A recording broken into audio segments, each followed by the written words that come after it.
This next gentleman, he pilots that Mr. Cool Cadillac XLR, the pride of Paducah. Put some dirt on it. Lightspeed Racing. Make some noise for Cash Racing, Jonathan Hurst.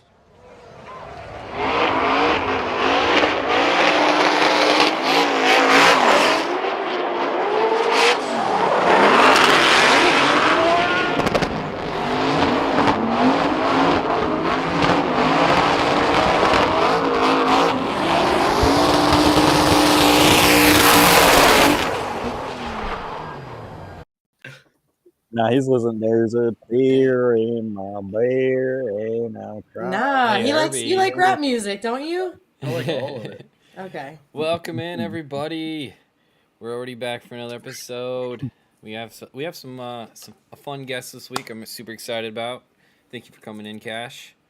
Yeah, what's up, guys? Yeah, obviously, we got the latest and greatest Herbie Media over here. Sarah thought I was gonna say her. You always say me first, Dad. Do you have a new favorite child?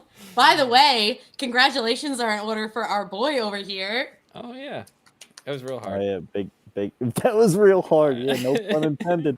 Hey, keep that's between you and God, baby. But now when we call you Dad, it's for real and not just a joke. Yeah, well, I got to catch up with everyone else, you know. Word. Thank you. And we already got Chuck in the chat and Dan Savage. Good to see you guys. Oh, what's up? Yeah. Dan Savage in from DOD. I want to hear about that over the weekend. Oh, yeah. That sounds like a lot of fun.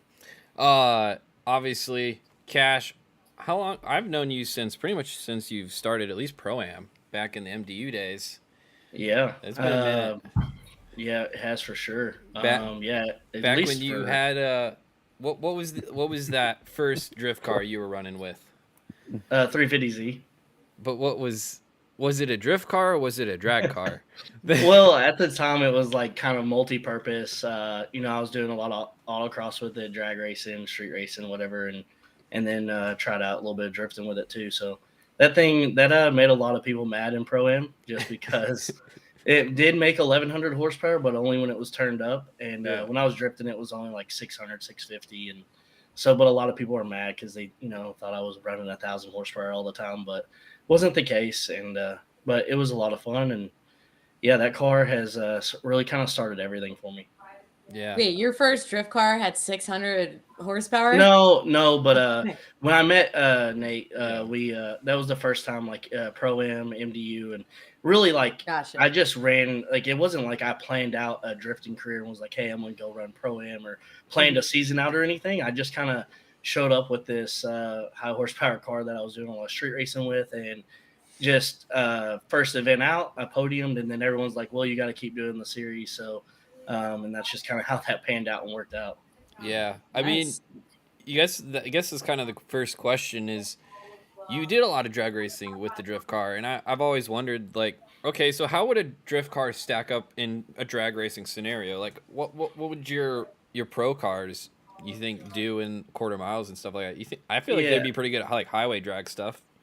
They're really, really good for roll racing, but when you get into like real like dig racing and at the track and stuff, it breaks a lot of things. Like everyone says drifting breaks a lot of stuff, but when you really start like actually hooking at the track, man, it really breaks everything. And every time I've always wanted to have like a 9-second pass in my drift car, and every time we would go to the quarter mile track, it would either break an axle, bolt axles, the diff, the drive shaft, and we have really good parts in our cars, but when you put slicks on it, it really is hard to really get it to hook up and not break something though. Trying to do wheelies on you. Yeah. Instead of just pulling out the rear. But let me tell you, roll racing and street racing, that Z, man, it hurt a lot of feelings, especially with a big wing on it, and it had a parachute, and like it was zip tied together. It was a clunker for sure, but man, it was fast. So what do you like better, drag racing or drifting? Oh, I think drag racing is really boring. Roll racing's fun. Like the adrenaline is there, like when you're out on the street. But honestly, now that I have a kid and stuff, like street racing is probably not my thing. And cops are cracking down. So, But it was cool though to have like I made the cover of 1320 video with a drift car for Texas the Texas streets, which is really cool. Just because that really hadn't happened before, and it kind of like blew up out of nowhere. So I think drifting's way more fun though. I just pulled up a video. I just got to make sure you guys can see what I'm seeing. So let me quick adjust this display. I'm gonna check the chat, see what everyone's saying while we're here. So this is I just quick searched up a video of you, and this is you on your drift car on the highway. So what's funny with is the parachute. I drove like 5 hours on the street that weekend. Like it was a straight up. I drove it on the street like. I had to drive it like 7 or 8 hours away one time. I ratchet strapped a slick to the roof to go race 5 hours away, and so it had a lot of memories for sure. Dude, that thing's like tucking tire and everything, man. Oh yeah, it had just fiberglass over fenders on it like drift guys have, and then just bolted some 15-inch slicks on the back. Yeah, that thing's pretty sick. Yeah, it looks so rowdy. And it had turbos out of the hood. The headlights did nothing. If you can see in the video, they shine like 2 foot in front of the bumper. You can't even see. So we were like street racing in these like on some side roads, and man, like I literally was like, as long as I can keep up with the guy, at least I can see. If not, we're screwed. That's so funny, man. Yeah, and if you're too far in front, you're really screwed. Yeah. Oh, absolutely. But in Texas, man, you're racing. 1,500 horsepower cars that, my car was keeping up with some of them, but some of the GTRs and stuff, man, they're really, really hard to keep up with when they're making that much power. You mean Mexico, not Texas, right? Hey, this is a long time ago, so. Okay. Hey, if you noticed, I was dumb enough to leave the name tag that said MDU on the side of my door. So they blurred my face out in the videos, but they never thought to blur my name out. Because it was stolen vehicle. Yeah. Oh man. No, that is such a cool so you're from obviously Kentucky, so like this is like your neck of the woods, I can take my pro car right now and just go get it registered, basically, just like it is. Mm-hmm. The Z, I remember like LS Fest. I would compete at LS Fest, and then at night I would drive to the parking lot, jack it up, pull the tires off, put the slicks on, and then go street race. And then next day we would go back and drift the next day. Nick Swan hated that parachute too because it would knock over all the cones. So one time, like I was at LS Fest and I knocked all the cones over, and you can see in the video how mad he was that I knocked all the cones over. It's so amazing. It hangs off just enough, where it's just yep. Yeah, it's a clipping point. That's so funny. Damn. I mean, that 350Z is long gone, right? Yeah, dude. I sold it and that thing was rough, dude. Like the hood flew up on it a couple times, so the roof was dented, and there's just a lot there that thing went through several different turbo kits, motors, and setups and stuff over the years, colors. But it still like brings back a lot of good memories, because that's how I got my license was with that car. It's funny that like I got the cover of a drag racing DVD the same year I won my Pro 2 license at the time. So how do you think the Z stacked up against the other chassis you've drifted? Honestly, a Z chassis is really good. I think it would have been just fine. Obviously not that chassis just because it had been wrecked several times and stuff. But like if I would have came back and rebuilt a Z chassis the right way, I probably would have done better in my career anyways, because I switched to the G37 and that probably wasn't great for pro drifting. But I just wanted to be different, Yeah, we can tell. Do you want to explain to the people what you drive now? Yeah, so now I have a Cadillac XLR, basically old man's Corvette, that's what everyone calls it, But it's funny, though, like when I was young, I seen those cars, and I thought the XLR was really cool looking back in the day. And they do look like a Corvette, but I didn't know that they were identical, basically, until I was eating lunch with my buddy, and he was like, man, XLR is the same thing as a Corvette. And I was like, no way. And so I looked it up, and it was like identical, and talked to a guy that built the Pikes Peak one. And he's helped out a little bit through the build, and he told me, they're identical. So, and they really are. So it was really cool. So why that and not just a Corvette then? Because there's the Corvettes are blowing up. Obviously, Drift Week, there's probably 10 of them or more. Yeah. They're probably one of the most popular cars now, and I don't want to have the most popular cars. The only reason why I got rid of the BMW was amazing, you know, awesome car, super competitive, and that's what I was looking for. But when you roll up to the track and it's a pro spec weekend as well, and there's 20 of them on the lot, it's just like, man, this just isn't me. Right. Yeah. You want to stand out. Yeah. Yeah. Well, that gives me a couple points. First thing is, what made you do the exhaust setup in this thing? Because obviously you've always had exits out the hood. 12 of them things, dude. But the back of the car now has flames coming out of it too. Yeah. Honestly, I think Connor O'Sully, we were just joking one day, and he was like, man, instead of just dumping the exhaust over the axles, it'd be funny if you put it out the trunk. I was like, dude, don't tempt me. I was like, I will. And he's like, I know you will. And so I was thinking about it. I was like, man, that'd be so cool. And I was like, for the rule book, like it passes the rule book. So I was like, man, that'd be so cool. Like, and then after looking at it, and I was like, man, this is going to work out perfect, actually. And it helps like working on the car. It doesn't get in the way of like changing the axles as much and stuff like that as well. So it's it worked out pretty cool. It's a blurry shot, but you can see flames coming out of the front and the back of your car. Yeah. I was like, man, that would be. It's gonna look so good at night events, you know. It's just, you're definitely not. You're not afraid of hitting the full accelerator. Oh no, it's probably hurt me a lot in my career for wanting to drive for the fans like that and sitting on the limiter. But obviously, it's not a fan guy on the track. But a lot of people funny like Dan's in the comments. You know, he would always be like, dude, change your gear ratio for when I do qualifying. I was like, dude, it's just for the fans, man. Like, sit on the limiter and keep it pinned, you know. Yeah. Jared always comments on how loud your car is, like every single time you take a lap. So, like, are you hitting the nail on the head, or how's that make you feel? That honestly is like one of the things in FD is like you got to be able to stand out. You know, you see all the fans and stuff, and when they're getting autographs and stuff, and one of the things is like they know me and my car basically just because it's loud.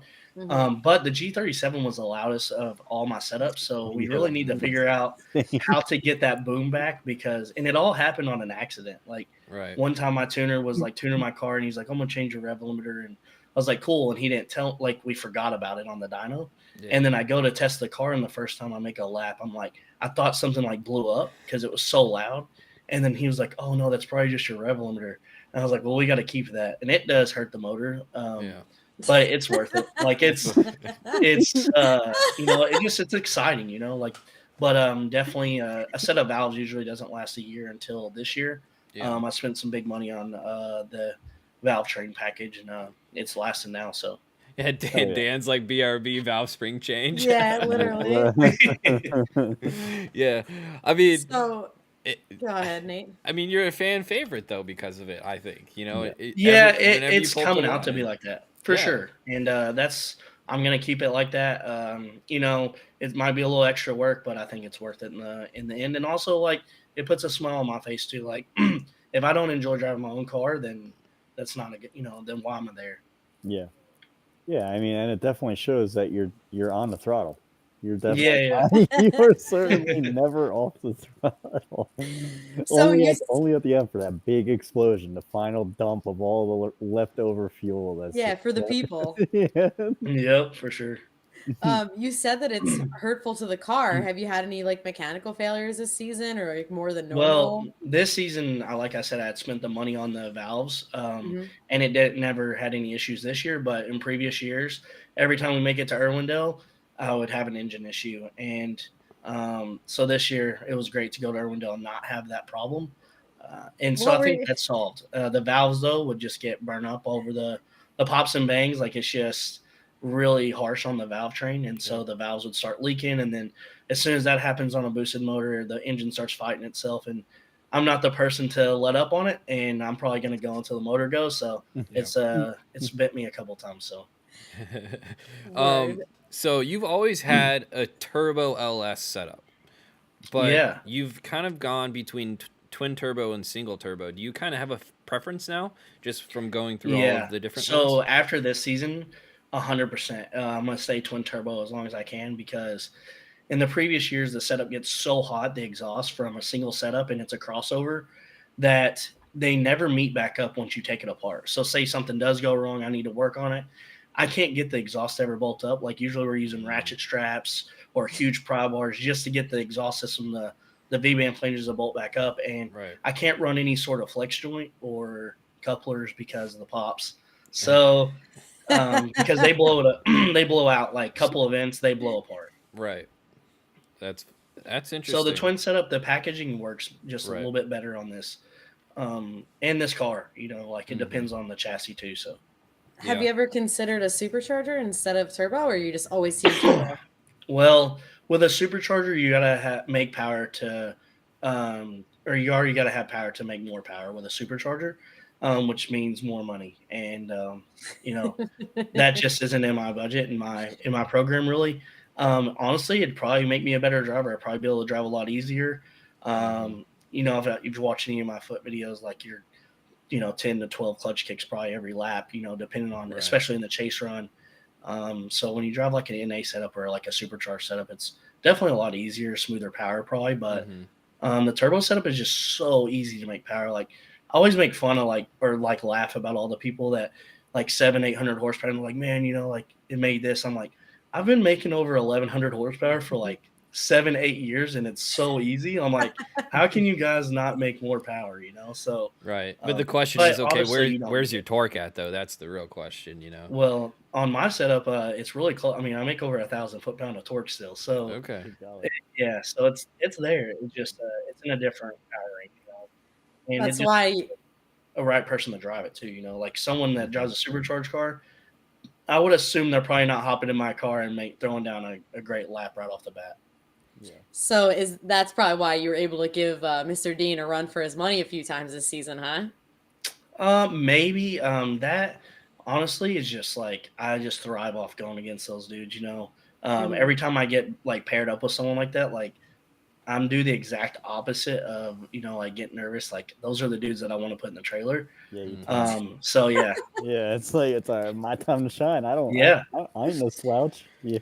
No. So with that being said, do you want to talk about Long Beach at all? I mean, honestly, like it's funny. I kind of thought like y'all might start asking some of this stuff. And honestly, I think I'm to a point in my career like I'm about to just start like saying how it is, because it doesn't seem like if I kind of hold back, like I'm not really my full personality most of the time. Yeah. Because like I'm like scared to say this or don't want to make this judge mad or something. And like I kind of think I'm just to the point now though. I don't care. Like I'm there to drive. Like I have fun driving there. Yeah. Do I think I've gotten robbed a few times? Absolutely. Like I think there's 3 or 4 solid battles in my Pro 1 career that 100% you could tell, and a lot of people could tell that the call should have went the other way. Yeah. And this year, for one, like to be admitted in the driver's meeting that, hey, the call should have went the other way at the next round, it's just like, really? But yeah, I mean, the thing is, like, I won that battle, I thought, with James right off the bat, but it wasn't necessarily the way I'd want to win it, because we both hadn't felt like I spun in the first, he had a mechanical, so it wasn't like a fair fight, and I get that, but also that next lap was literally my best lap in Formula Drift, like my entire life, probably. Yeah. I couldn't even believe I threw down like such a good lead lap. Right. Well, at least you can have that to like look back on and be proud of, and I'm sure that's some motivation to really throw down like you do in the future going forward. Yeah, absolutely. I think I don't know. Those dudes are the ones that I want to put in the trailer, and all right, we'll quote you on that. I like that. Yeah. Well, I mean, you did have some success though. You made a couple top 16s this year, and really, you know, I feel like you were always in the fight no matter what. And Herbie reminded me of the seating bracket second place finish you had in Jersey as well. Yeah. I don't know. I didn't care so much for the seating bracket. I think it's a lot of wear and tear on the car, but I do think it's interesting though, because you can kind of play a game with it. You know, you can kind of pick and choose, you know, who you're going to go against the next day if you want to. That's kind of cool. But at the same time, like it is a lot on the car. Right. So were you playing games with the seating bracket this year? It wasn't necessarily just playing games, but I knew that that you had 2 choices when you get to the finals. You know exactly which 2 guys you can go against. So that you can really solidify exactly who you win against. And I knew that I would probably have better odds going against, you know, a different driver in New Jersey. So not that they're bad at all. Like I'm not saying that at all, but if you won the seating bracket in New Jersey, you had to go against Adam, and Adam had just won there the previous year. Right. So like Adam was on a high. He's doing good that year. Like I was like, man, he's probably not the guy I want to go against during that, So let's go ahead and throw it away. I didn't actually mean to hit Dimitri, but it just happened to be right there, and I was like, I kind of just stayed in it because we were there door to door, and he spun out, and that was all it was, Yeah, it works out. No, you're right though. It can be a tactical advantage if you get like a second chance to be like, okay, well, at least I get a choice here, theoretically, unless the other guy has the same idea, But, yeah, exactly. But being a professional isn't always about just being the fastest or whatever. It's all about strategy. It can be, but in FD, like it's really hard to There's have not a strategy anymore. Like that's what I mean. I would say back in the day there was, but now, man, like you never know what someone's gonna do. There's so many rippers at this point, and there's so many different drivers that pop up every year that are like, dang, that was an insane event by such and such driver. And there's usually almost every event there's at least someone in the top 8 sneaking in the top 4s that are like, like bottom like 16 drivers, So it's like there's always someone that's popping in and doing really cool stuff. But I want to go back to the fact that you said you obviously ran the BMW. It did really well. You were super competitive in it, and you decided to get rid of it. And is it literally just because everyone had one? Is that just the reason, or was there actually like a driving mechanic reason as well? Honestly, I just didn't like it. Wow. I loved how it drove. Everything about it. Like, it was amazing. To compete in, how fast it was. It honestly had zero issues. It was just a simple fact that I didn't enjoy like looking and driving the car because of how it looked. And because there were so many that, there was just so many of them.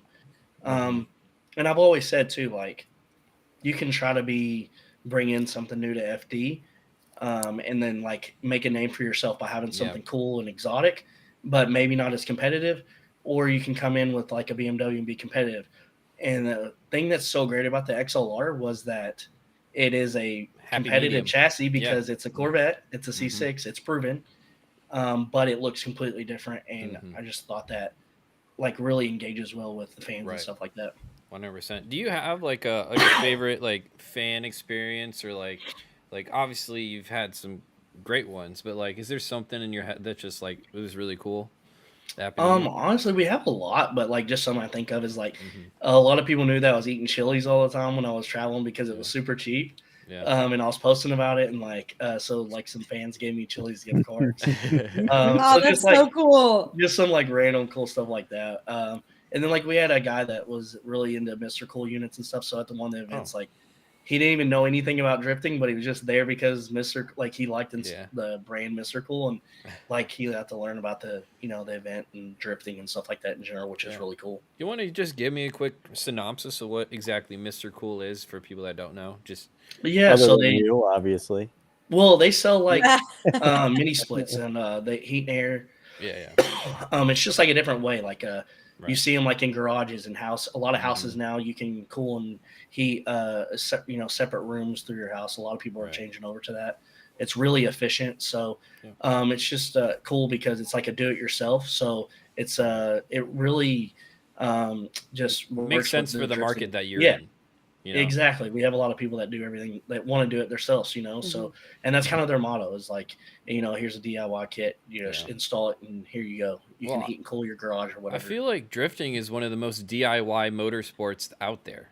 100%. Yeah. There's not too many, I can't go and run any other series because of budget and money and stuff like that. So, yeah. I think you're like one of the only ones who has a title sponsor who's not in automotive. Like, do you feel like that's a good strategy to get them like behind you? Well, it's my only strategy right now because whatever I can get, but no, it's a local company, so cool. It's really that's cool. Awesome. They're like 25 minutes from my house, 20 minutes. Really great people, so it's really working out. So, and they're into some other racing, like some drag racing and stuff like that. So cool. Just it branched out for them and. Formula Drift is a good platform to really, get their brand out. Gotcha. Absolutely. All right. Just taking that drag racing mentality, a little like that good old boy, understanding what good sponsors are. You got to play the field. Well, I've been trying. I mean, I've been doing this for a long time, and everyone knows that I'm not a guy with a big budget or anything, and I still, I have a title sponsor, but it ain't a title sponsor like these other guys. So, but I'm thankful for what I have, and we'll do it as long as I can. So, exactly. It also kind of brings me to Kentucky. What do people say when you say you're a drifter in Kentucky when you're just in your hometown? Well, a lot of people don't know what it is. In all honesty, for a while, no one even drifted around here. I don't even. Just one of my buddies when we were skating, we got into drifting. So it's funny that like I even took it this far. Right. Just they're like, "What is drifting? Is that where you're? Is that Tokyo Drift? Basically is what everyone relates it to Tokyo Drift in some way. But then when you start telling them like, hey, it's like way different. Than the number one question is like, well, how many tires you go through? And then when you say it's like some crazy number like 24 a week, and they're like, what? And they're just blown, mind blown that they're that can be a thing. Yeah. I mean, you, to be honest, people have made it so it's not as like crazy as expensive as you think it would be, And like grassroots drifting, to be honest, I mean, if you're driving a lower horsepower car, it's not that expensive to do. Yeah, no, it's not. Well, now these days you can just go buy a Corvette for a decent price and a handbrake in it, and you can go drifting, So exactly. And actually, you can do a 350Z or a BMW, obviously way cheaper, but I'm just saying a Corvette, it already has the power that you're going to eventually want to get into. So it's very obtainable, at the, now. Phil, one of the guys that loves to comment in the chat. Thank you for being here, Phil. What's up, Phil? How do you like the Pro FDF kit? It's really good. It's been great to work with Josiah.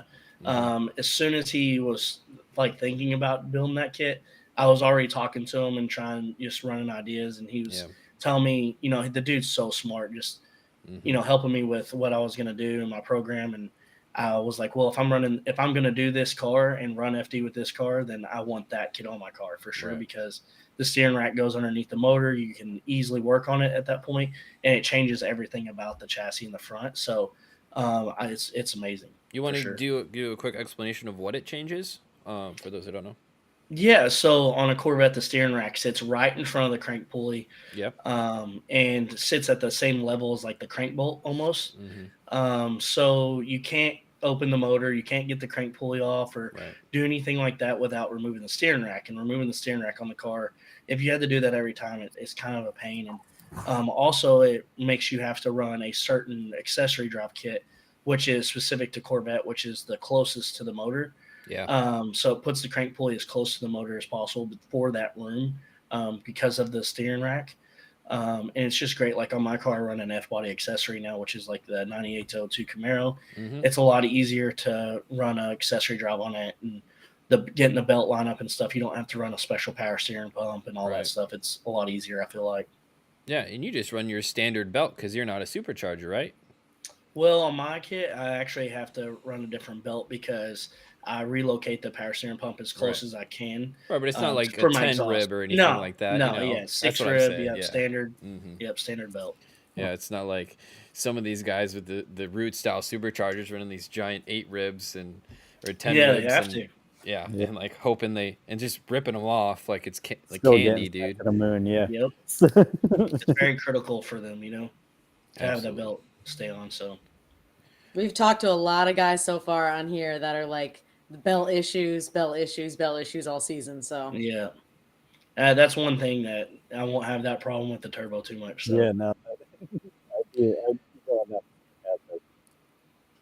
I have no idea what you said, Herbie. You sounded like you were going down the same path as you. Oh, yeah, okay. Yeah. Well, I mean, it is interesting though because you don't see a ton of turbo LS stuff in drifting, or at least in the pro level. Yeah, and I'm not really too sure why. I mean, I get that there's a lot of heat in the engine bay and stuff with the turbo kit, but And maybe they just have the budget that they can run, Right. you know, a supercharged setup with a Yeah. nice, you know, engine package. So, Mhm. and like I said, I mean, maybe if I had unlimited money, that's where I'm going. But Right. for me, that's just not in my budget. So, Gotcha. Yeah, so back when I knew you, obviously it hasn't changed much. Money's still tight. yep. But you had some creative ways to get tires. One Yeah. one of them was betting people that you could beat them in a foot race. Yeah. So when me and Human were teamed up one year, we were eating at Chili's, and you know, we're all talking or whatever, and I don't know, somehow foot racing got brought up, and I was like, I'll foot race you for like 2 or 4 tires. I forgot what it was, and Yeah. he ran it, and he like jumped the line though, and I was like, yo, no, we're running that back. I was like, that wasn't right, and so and I was like, I'll keep doing this, you know, keep running it back. But no, it's funny. But I've won we've had a lot of foot races, you know, last year at PRI. Yeah. You know, a lot of people were like side betting, raced a dude from Beachworks, whatever. But it's just funny, you know. Yeah, I mean, it is a creative way to try and get some more tires, that's for sure. Yeah, it worked out. Gotta do what you gotta do. Yep. Well, somebody likes to make 1,000 horsepower, so I mean, Well, it goes actually, through a I think couple. that same time, I actually ran out of tires. I was my first time getting a podium, and Sean Adriano drove that year. We were at Orlando, and I ran out of tires, and I'm like freaking out, you know, and I'm like, don't know what I'm gonna do. And Mike Esso was helping Adriano at that time, and Esso's like, dude, just breathe. And then actually, Margaritas was on their team too back then. Right. The doctor, you know, so and he was like, hey man, just get your helmet back on, we're gonna take care of it. They bolted Sean Adriano's wheels and tires onto my car for the battle for third or for set or to go to the finals, and Yeah. you know, that was really cool. But yeah, I used all my tires in We pro say spec. over and over, that is one of the best parts about drifting. Like, I cannot name another motorsport where someone would bolt their own parts onto your car so you can keep running. They would just tell you you're beat. Yeah, no, for sure. But also in other sports I've seen, you know, where people help too. But drifting, yeah, absolutely the most. You know, it's crazy that that's how it is when especially when you're competing against the guy. I've had to borrow a lot of parts, unfortunately, and you know, and that's the one thing I don't, you know, pride myself on running a program like that. Yeah. But I can either sit at home and, you know, when I get older, wish that I went and ran FD, or I can sit here now and push through and struggle and do whatever I can to be there and make the best of what I can, you know. 100%, man. So they are calling you Pop Daddy in the chat. All right, how does that make you feel? I don't know. That's you're that's obviously known for that. Yeah, it's a Jared thing, man. You know, Jared might have been drinking or something. I don't know. He's been known to. Another question. SR Shiesty asks if you sim drift because you're sitting. Yeah, absolutely. I'm sitting in my sim chair. Yeah, I haven't done it as much lately, but when COVID hit, you know, a lot of people were getting into it. I got into it, and I think it definitely helps, especially for tracks that you haven't been to. Definitely use it for that tool, you know, to learn the track and just you know, like a timing aspect. What do you use? The VDC D6? I just have a Fanatec still, like V2. V2.5. I mean, the car in the game. Oh, no. It depends. A lot, but the thing is, not everybody has that car. So when we're in, you know, Discord or whatever, I have to play with whatever, you know, is in the group. So usually a lot of VDC cars, though. Yeah, the C6 or whatever. Yeah. Oh, yeah. I'm in the C6 usually. Yep. Yeah. There you go. Malik, thanks for being here, bud. What was the coolest part designing the XLR body kit? Did your BMW HGK kit influence your decision to go like carbon Kevlar? Honestly, that was all on Andrew Bonham that built the kit. We kind of just went kind of over like the C6 Z06 kit, kind of added the vents and stuff. No one made anything yet, so it really was just like, and the thing was, you know how I am. I wasn't getting any of my sponsor money till like last minute, and I was rushing him. You know, he wasn't able to do it till he got the money, and so I'm like, last minute he had to throw this together. So like he used expanding foam to even shape the kit, which is crazy that he did it because he hand carved both, you know, side to side. So he just looked at one side and went to the other side and was using spray foam, which is insane because it actually looks really good and really close from side to side. So it kind of like goes off of just a Z06 kit in a way. Wow. And it stayed together the whole year, right? Yeah, the entire year. I'll probably try to put a fresh kit on it for next year. There's a couple little changes we want to do and like stiffen some things up because at like Grid Life, I had the fenders fly up a couple times because they're so light that it just rips through the bolts and stuff. So little things that we're having to learn with that. But even with the fenders flying up, and I even kept driving with them and they still lasted, Right. Yeah, I mean, you were putting it on the wall all year and everything. Yeah, And into the wall, but into the wall. Yeah, and into the wall. And I mean, every round that we would show up at, Nate and I walking in, we're looking at the cars and we're like, oh, Hurst's car looks pretty good. Somehow, I mean, I always give him shit for the headlights. Every round, obviously, you can see a little. Yeah, no, I agree. The headlights, we're gonna try and also fix that too, in the taillights. Yeah, just make it out of clear something clear. No, absolutely. Yeah. There's a resin print everyone keeps telling me to do, and that just costs a little bit more money, but I think we're gonna definitely do that for next year. Yeah, that'd be cool. You had a mid-season livery change. Yeah, that.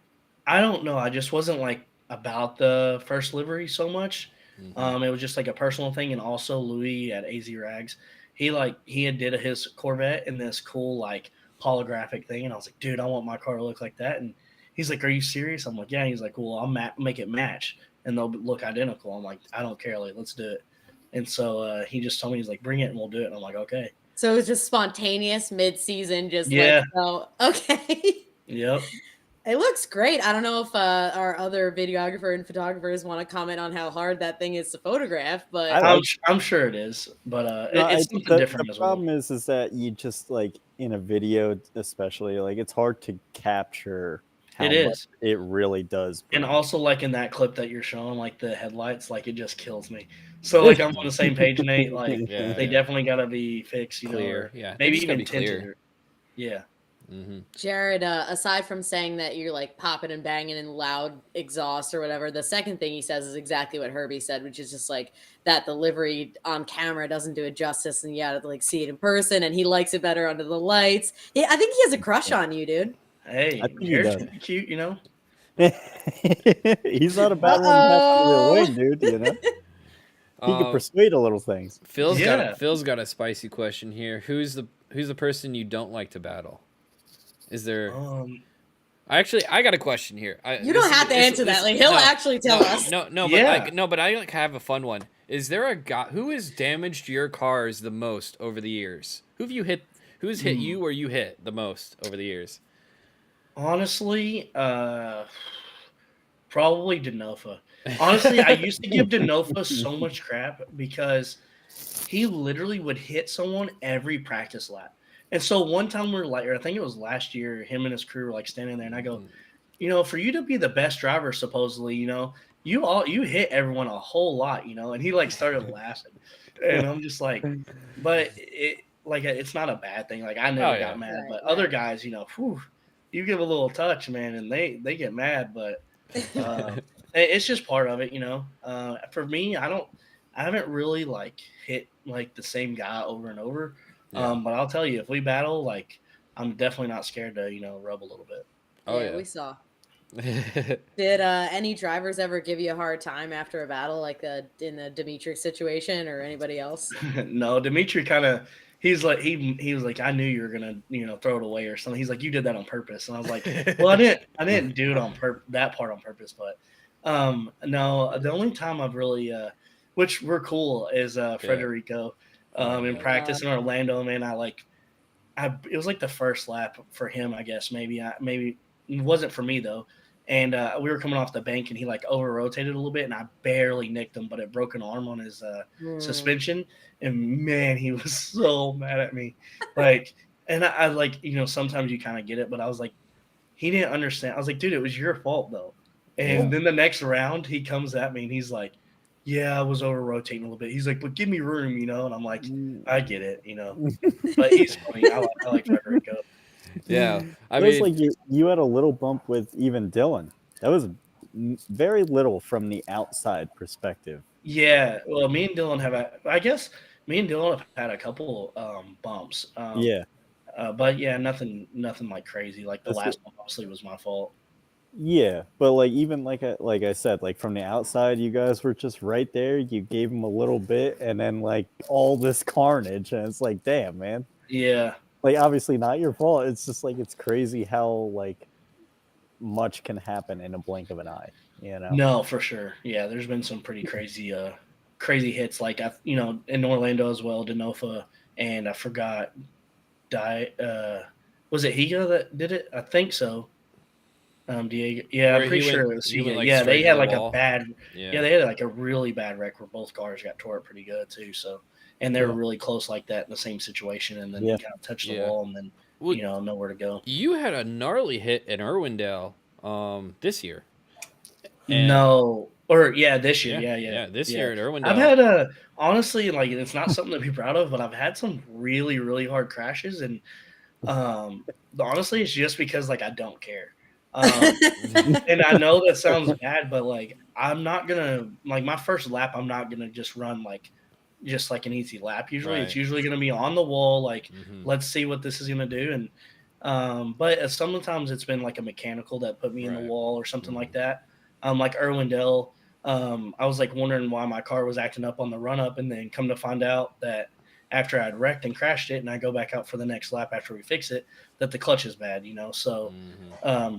It's just like weird things that have put me in the wall, but there's been a couple of times that maybe the driver put himself in the wall too. So. Well, a little frisky. That's what I was gonna ask. Is like, okay, after you stuff it into a wall, like, what's your emotions like? Like, what do you think about next? Like, what's the next... honestly, every single time I'm just like, hey, let's just get it back together. It can't be that. Like, I feel like anything's fixable. Some guys like they total it and they're like, oh, we gotta build a new car. Like, usually it's somewhat fixable or salvageable. Because my BMW was really, really bad. My G37 was really, really bad. So, and those were all fixable, and I was able to drive. So,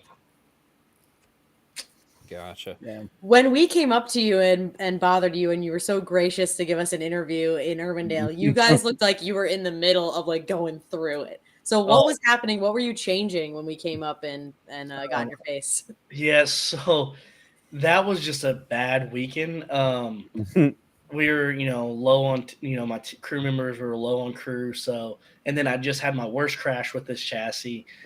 Stayed up all night fixing it, got it back together, and still wasn't right. And it was like 3 a.m. So then I had to wake back up at 6 a.m. and trying to find the parts. Couldn't find the parts, and we really rigged some stuff together. Probably wasn't good to drive at Irwindale the rest of the weekend like that, but we put it back together. And then when I went against Mohan, he spun in front of me and nicked me when he came back around, and it busted the steering rack, which I've had way worse contact before, and it never did that. So it just added to all the stuff we were going through. So we're changing the steering rack again, which I had one spare, but I'd already used it, so I had to go find another spare. And thanks to the Sorensens for having, 3 BMWs probably at the track. So, I was beat, man, and really I didn't even care. Like, I went to the LZ battle, and like usually I'm like pumped up, like, oh man, I'm gonna put it on his door, and literally I honestly didn't even care. I was so tired and just so wore out, and was just like, dude, I'm ready to put this thing in the trailer and drive back home already, Yeah. So it was just a long weekend, and it's what happens. I put myself in these situations. It takes a lot of work, out of me as well to do this stuff. Yep. Whenever you're on a budget, but it is what it is. Like it's either be there or don't. Exactly. So how important is like mentality, headspace, all that? How important is that to you when you're competing? I think it's one of the most important things. Obviously having a car that works, but usually I don't really have a problem. My car usually works. Mechanically, it's usually pretty sound. But when you pull up to the line, there's a lot going on. And I think that's one of the most important things. All that you can do, all you want. You can drive across, it may take 24 hours. And if your mind's not right at that time that you need to do, like, you just waste, it's like a big waste. So I think having your mind, in a good space is very important. Absolutely. Do you do any like practice? Like, do you do any like mental coach? No. Just all you? Just I'm just there to You know, like it's funny. I was just really thinking about like FD in general, you know, and what can happen, and you know, like I'm saying, you can go all the way there. You can blow your car up on the first lap. Done that before, and you put all that time and effort to go there, and it's like for what reasons? So now, like I'm just having fun. Like I want to put on the best show I can for the fans, and I want to do the best that I possibly can. And anything other than that, like I mean, I'm just there to have a good time. Like whatever happens, happens, and I just want to, you know, have fun trying. Even if I crash or wreck or get put out, it's just like there's a lot more to life, you know, and 100%. FD is not everything. So yeah. So what keeps you coming back to FD year after year? Just your competitive nature, or love drifting? It's the love quarrel between him and Jared. Honestly, sexual tension. Yeah. To put some thought into this, like I've thought about it a lot lately. Like FD costs a lot of money.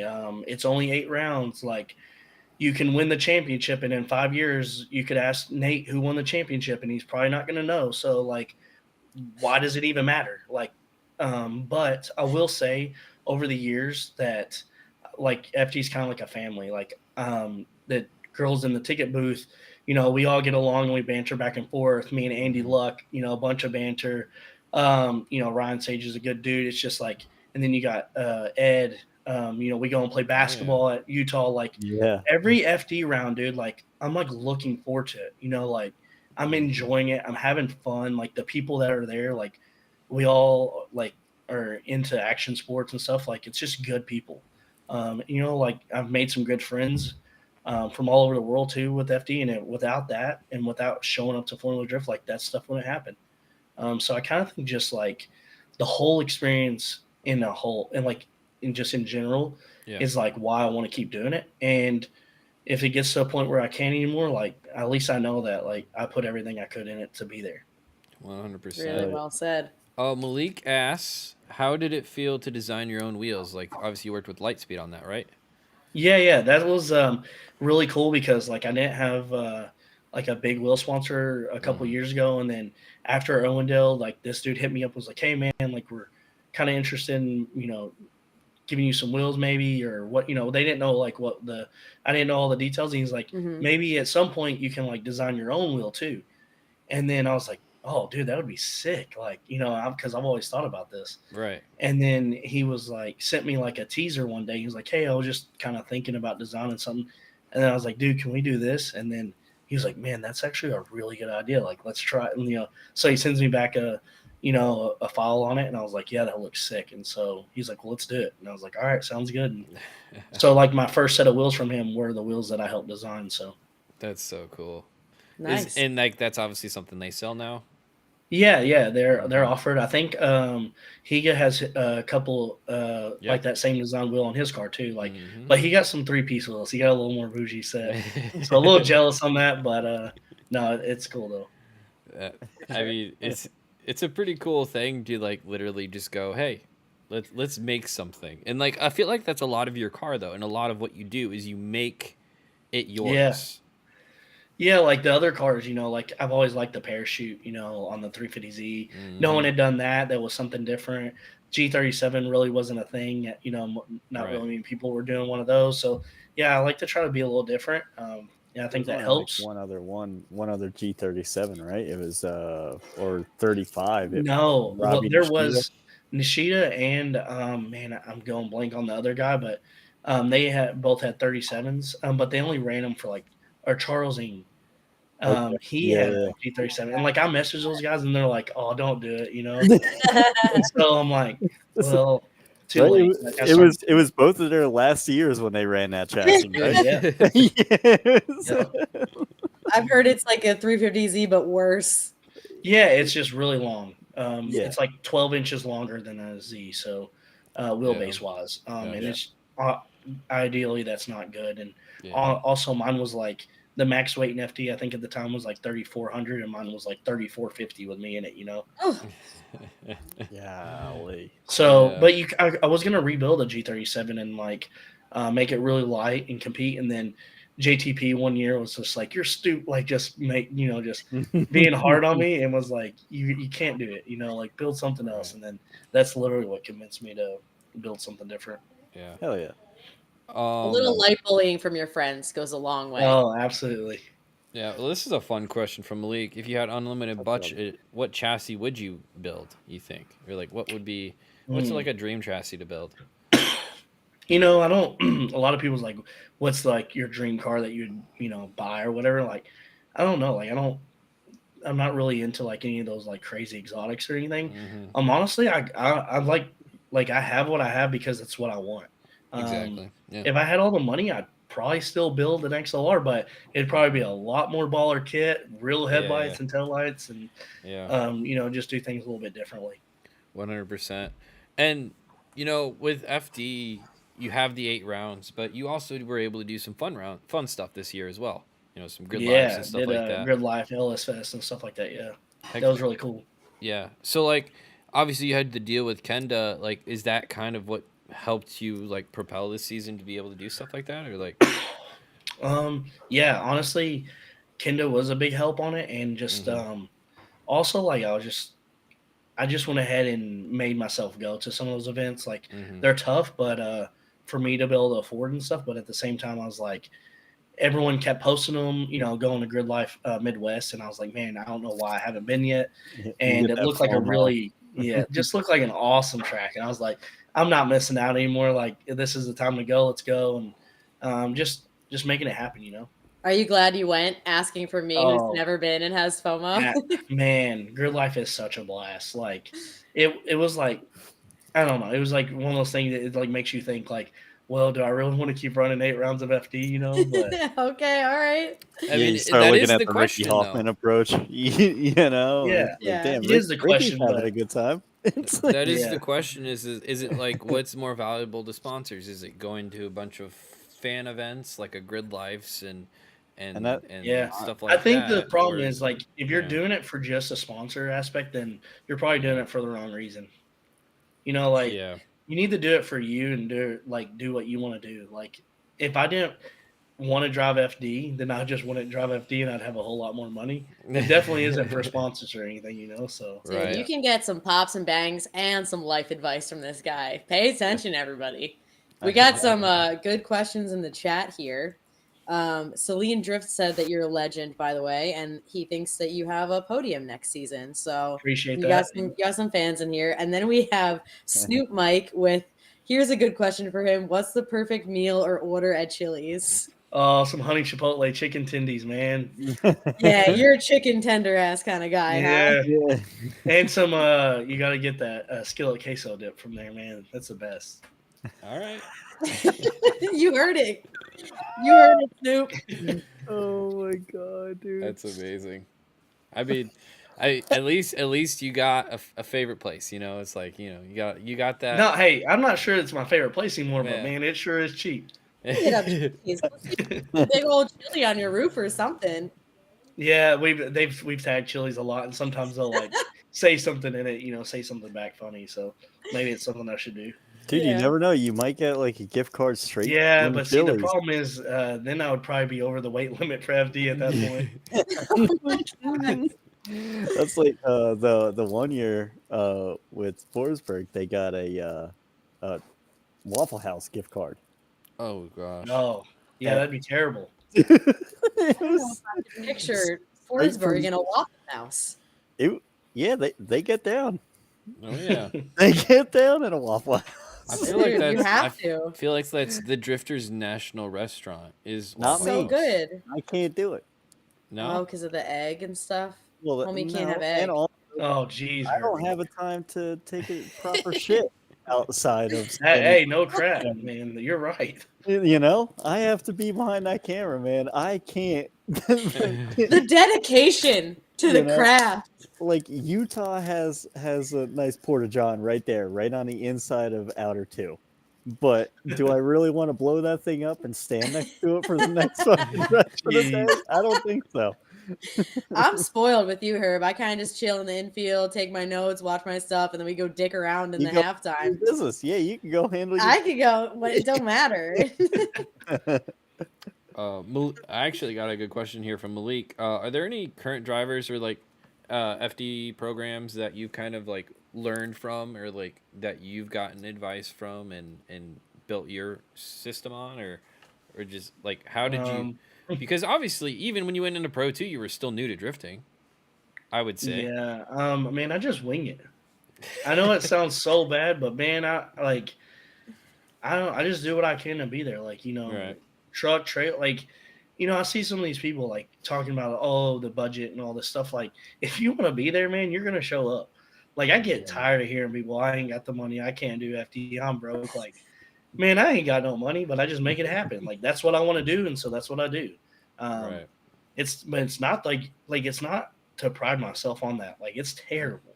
Don't get me wrong. Like, I don't want to be known as the budget guy or of the guy that's broke all the time or whatever, but I do want to drive FD, and I show up. Like, I've been thankful to have, good friends and people to come crew for me for free. And,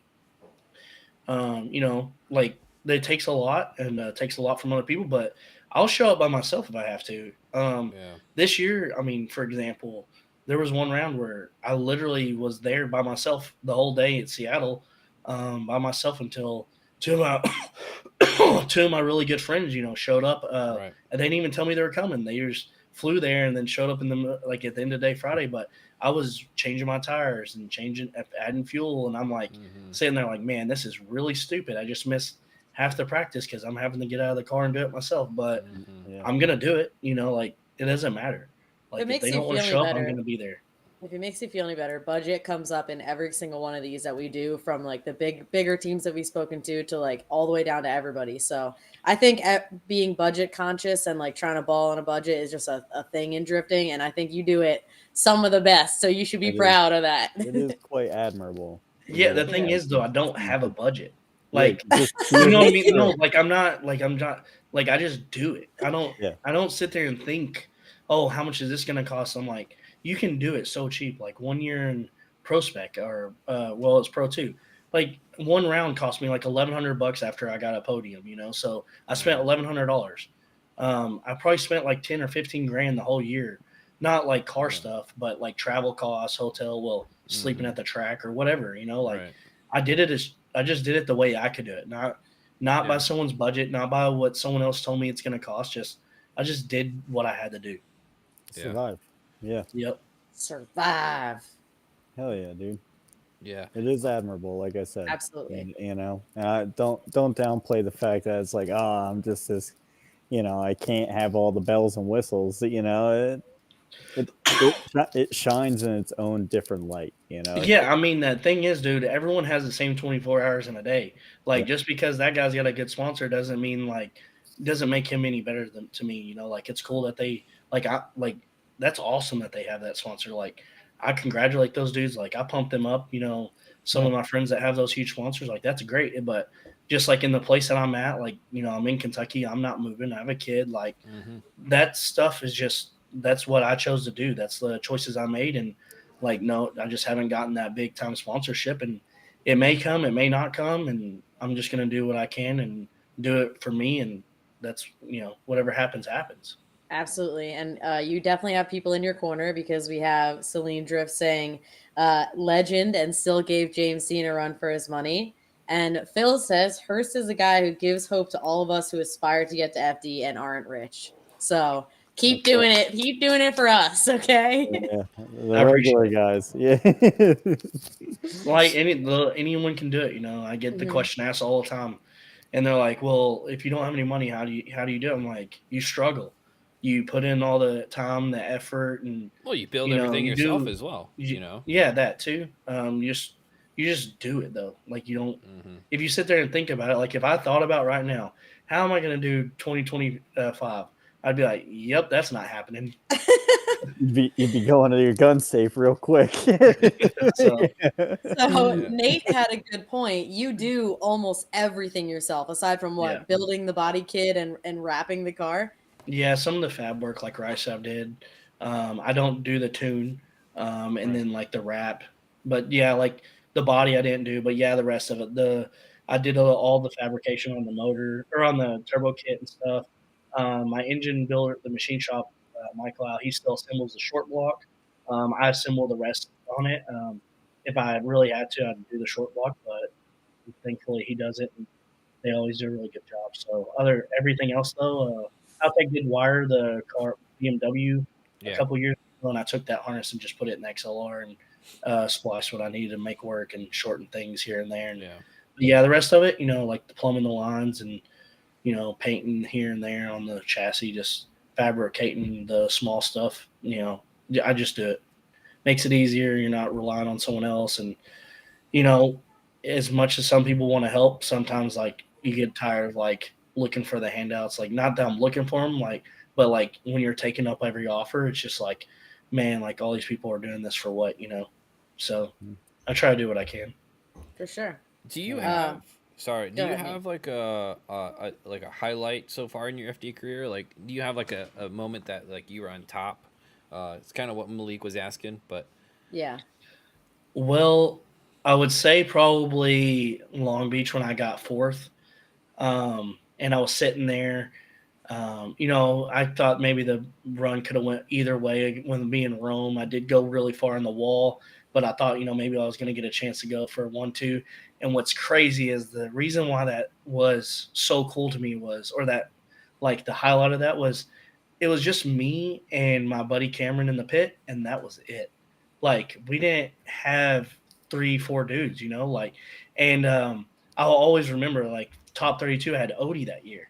I didn't even know what to think. Odie was my very first battle in FD, and I remember it like my car had issues, and he walked me. I got gaffed. My car didn't even run. It was like the worst battle, and it started my Pro 1 career, and it was against Odie, and so I was just like, man, if we could just put this dude in the trailer right off the bat, like, that would be awesome.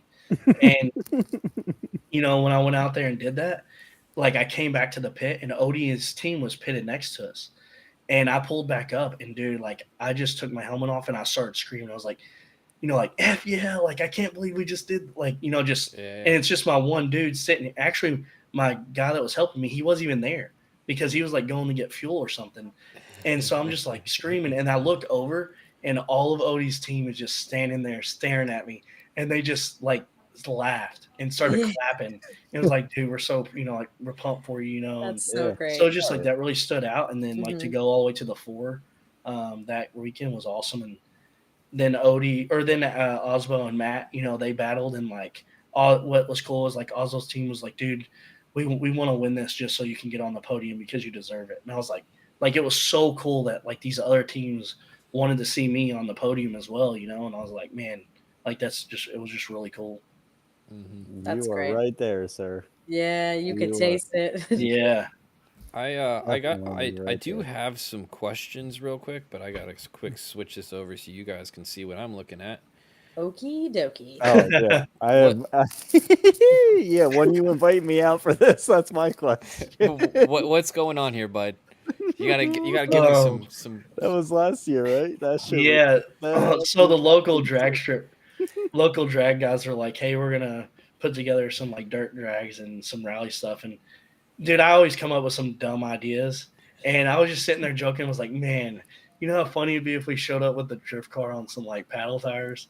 And so I hit up my buddy and was like, hey, do you have any of those derby tires that's got like the tractor treads? And he's like, yeah. I was like, well, what load pattern are they? And he was like, he told me, and I was like, cool, I'm gonna go get some adapters and put these things on. And it wasn't supposed to snow. Like, it wasn't even going to be that muddy. I thought it wasn't even going to be that bad. And then during the night, it, like, snowed. And everyone's like, oh, so you're probably not going. I was like, dude, I've already put the work into this. I was like, we showing up. And it was really cool. But I'll tell you, I won't – I mean, I may do it again maybe if it's dry. But, dude, it kind of bit me at one of the rounds. And it's funny because it's a good story. Rick from RTS was we were there, and I was having some shifter problems the beginning of the year. Mm-hmm. And I was like, man, something's wrong with my transmission, He's like, we need to tear it up. There's a synchro bad. And he opens it up, and he takes the shifter apart. And he's like, did this thing ever get wet? And I was like, no. I was like, I don't think so.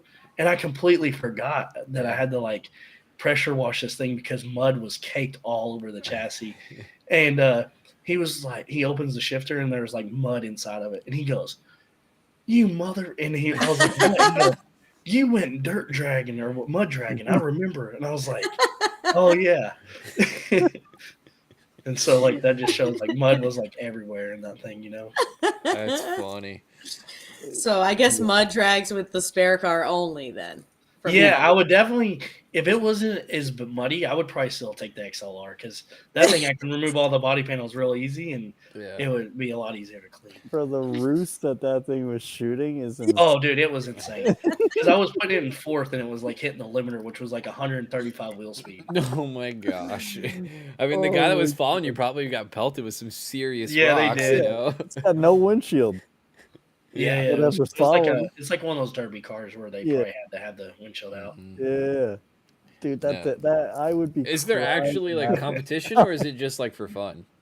It was just for fun. Like some dirt trucks and stuff came and like that had setups fully for it, which was cool. But that car, the tires were so skinny that it wanted to sit still for a minute. But once any momentum got going, like the thing was a rocket.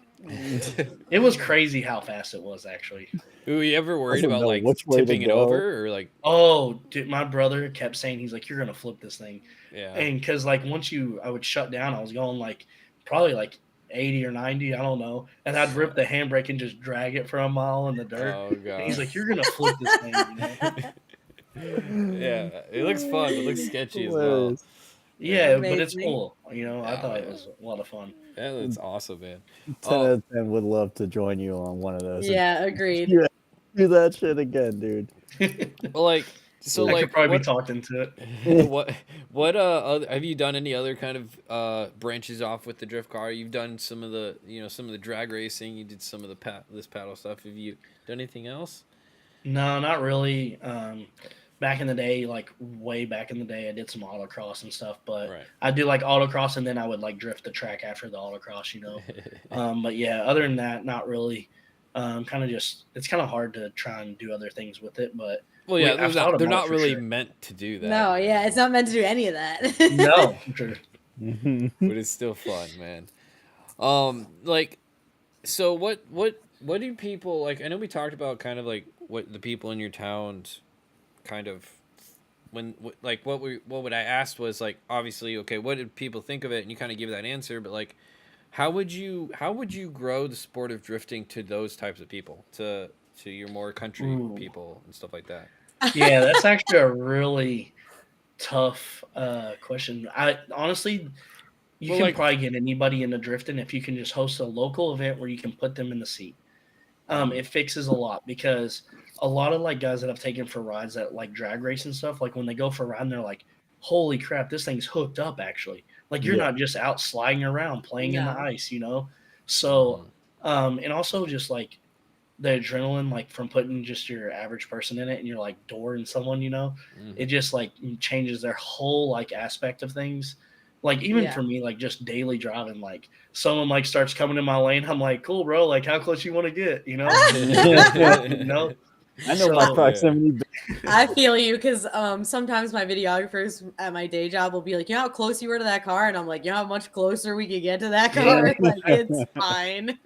But yeah, I think just giving an event where they can physically see it versus like TV and photos and stuff, that just doesn't do justice for really like any motorsport, you know? That's true. Do you are there a lot of events for you to go drifting locally? That's not like maybe an hour, 2 hours maybe, but it's getting a little bit more popular now, like locally, that people are asking me like, hey, how can we come see this? How can we like get a ride in it? So it's definitely picking up around here and people are starting to see it. And also I'm getting like a lot more people that actually want to drift. And now I have friends that we can all go drift with. You know, before I was like the only person that drifted around my actual core area. So like I only had friends out, a couple hours away that I could go drift with. And now we have like 5 to 10 people locally that drift now. And it's really cool to be able to have that. I can see the Pride of Paducah fucking firing up his own little fun grassroots drift day. Yeah. So like back in the day, I held a huge car meet and was like, Paducah is back. And it was a huge car meet, and it took like the entire mall parking lot.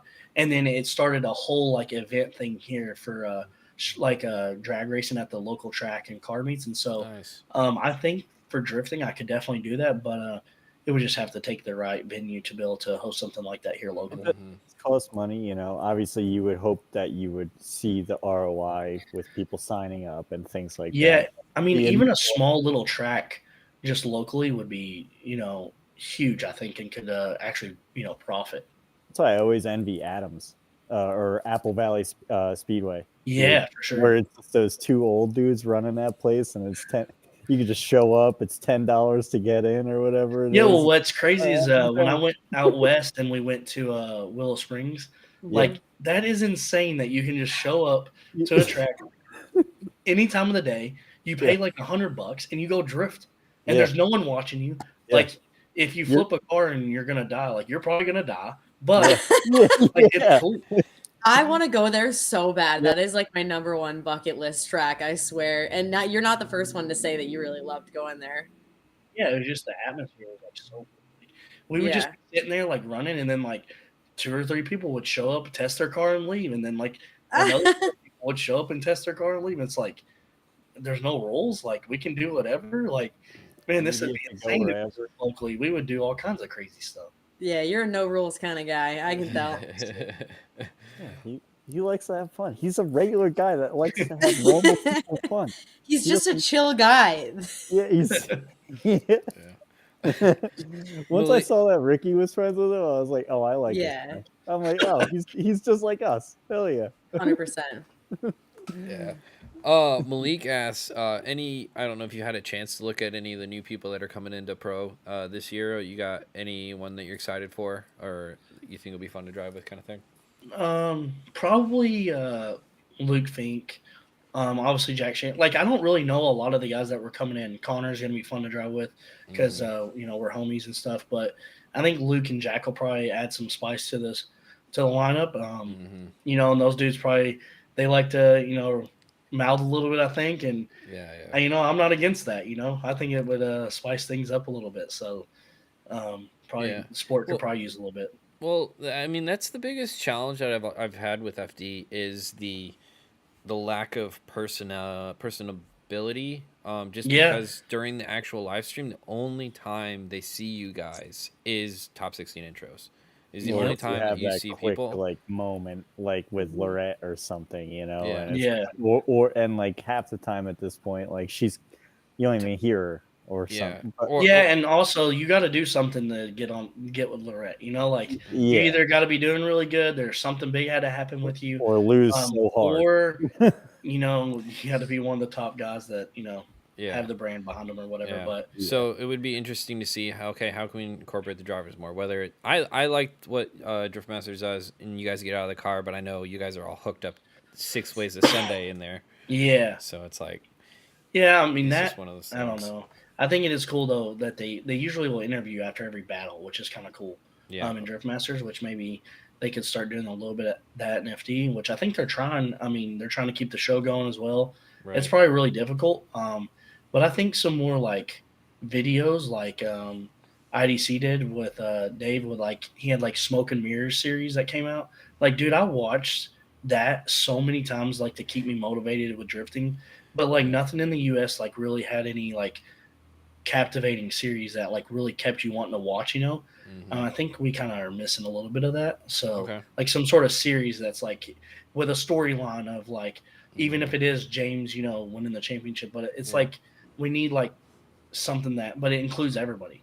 Right. Like it needs to include all the other guys, even if you don't have a top brain, because the drivers are what make, like we are FD. If we're not there, like it doesn't matter if you don't have a sponsor, or if you do have the biggest sponsor, you're still part of the show. Exactly. So I think they need to incorporate more people, like it's funny. Trenton was in the town hall meeting and he was like, like how do I get, and he was like, I beat Matt Field and Frederick Osbo, and like you guys haven't even posted me on your social media. And dude, I literally sat there and thought and was like, dude, he is so correct.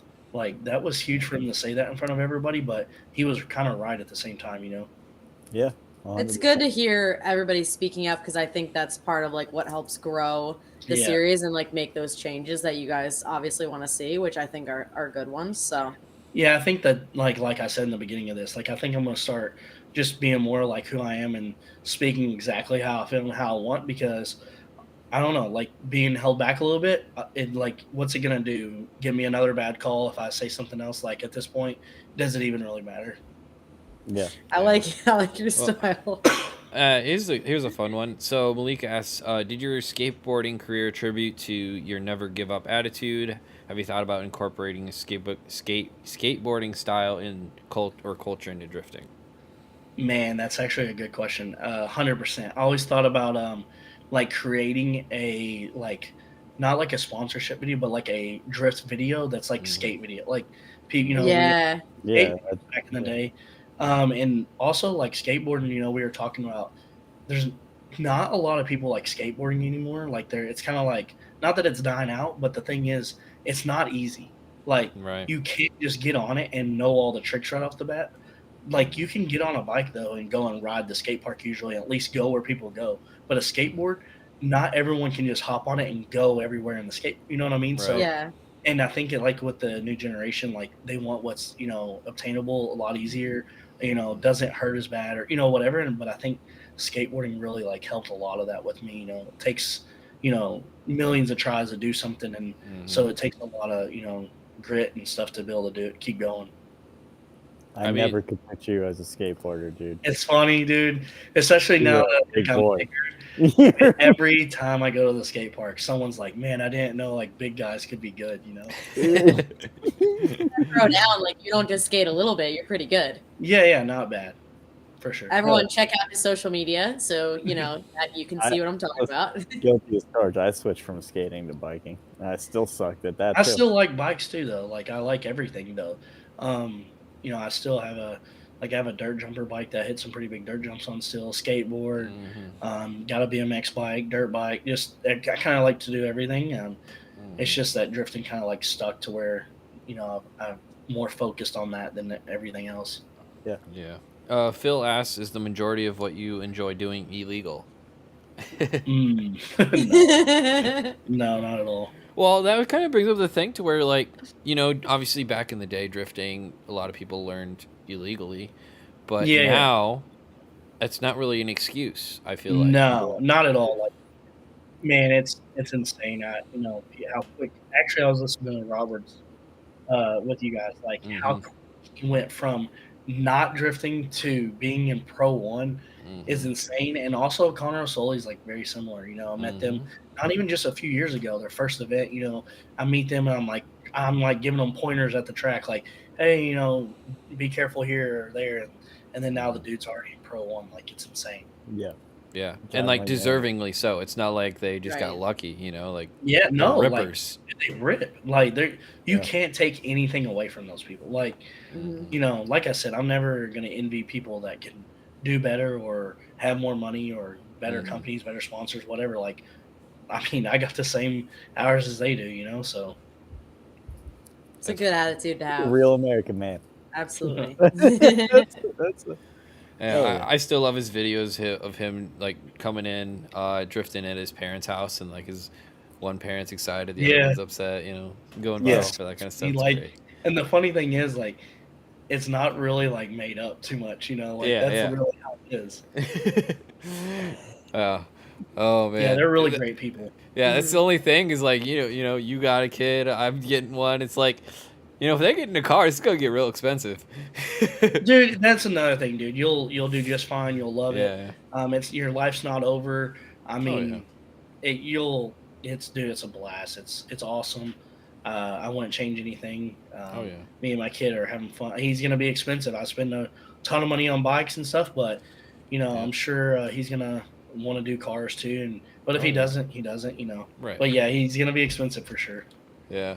I mean, that's kind of the cool thing, though, is then you get a friend, that you can, like, that's what I'm most excited for, honestly. Yeah.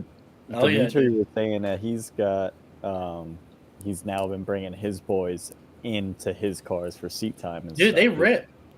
Is that, like, your plan, not to, like, force it, but, like, is that, open-ended, like, like, hey. Yeah, we'll see. Like, he's definitely, he'll be more than welcome to do whatever he wants. Right now, he's big on bicycles. He's 3. He rides a pedal bike real good. He's got an electric So he's bike. not driving yet? So, no. Nah, he wants to, probably. They just keep getting younger and younger, dude. You don't know anymore. Dude, it's crazy. Like, these kids, man. Yeah, like, dude, it is so funny because a couple of years ago, I go to the Sorensens and hang out. and I stayed there for like a week. You know who my best friend was? Cameron. Really? The young He is the funniest he was kid. ripping too. Like he was doing way crazier stuff than I even thought about doing. And I'm like, dude, this kid's like 11 years old. He's my best friend, and we're out here doing the same stuff, and it's just amazing. And then now seeing how good he is at drifting already, like it's really cool. Yeah, I think he's gonna tackle this year. He's gonna be a honestly. problem, that's for sure. Yeah, no, he shreds already. Yeah, I think he's absolutely gonna upset quite a bit of adults. Yeah, Dimitri's boys look like they're already ripping too. So yeah, they're gonna be in it soon. And posted a video at the track. Who's like, I homeschool my kids, and they're just ripping backtracking. Down. I was like, you do. Yeah, that's cool. It is, and we got a question from Nate. Yeah, Whoa. question from Malik. When are you getting the podcast on a streaming service? Like Twitch? Well, like I think he means like Apple like or Spotify, like stuff like that. It's still something I got to look into. I just want to get I just want to get a couple of these under our belt. I just want to get a good portfolio going before I start. We have a bunch under our belt. What episode is this? We'll get the production 13? value up a little bit more. This is 13? It's a lucky one. Hold on, I gotta look. I think it's 13. Yeah, it's 13. Hurst, do you think that there should be a halftime show between top 32 and top 16? And should pro cars doing tandem trains? Oh, shit. Okay. Okay, Phil. And should... You're breaking my brain. Tandems. I think a halftime show is good, but maybe not as long. Yeah, but I think there needs to be something else in the halftime show. So, like, say, like, the dudes that maybe got knocked out because now the rest of their day is free. Yeah, and I agree with that, but if you kind of look at things from a different perspective of, like, FD is, like, what happens when one of those dudes holds down the whole track?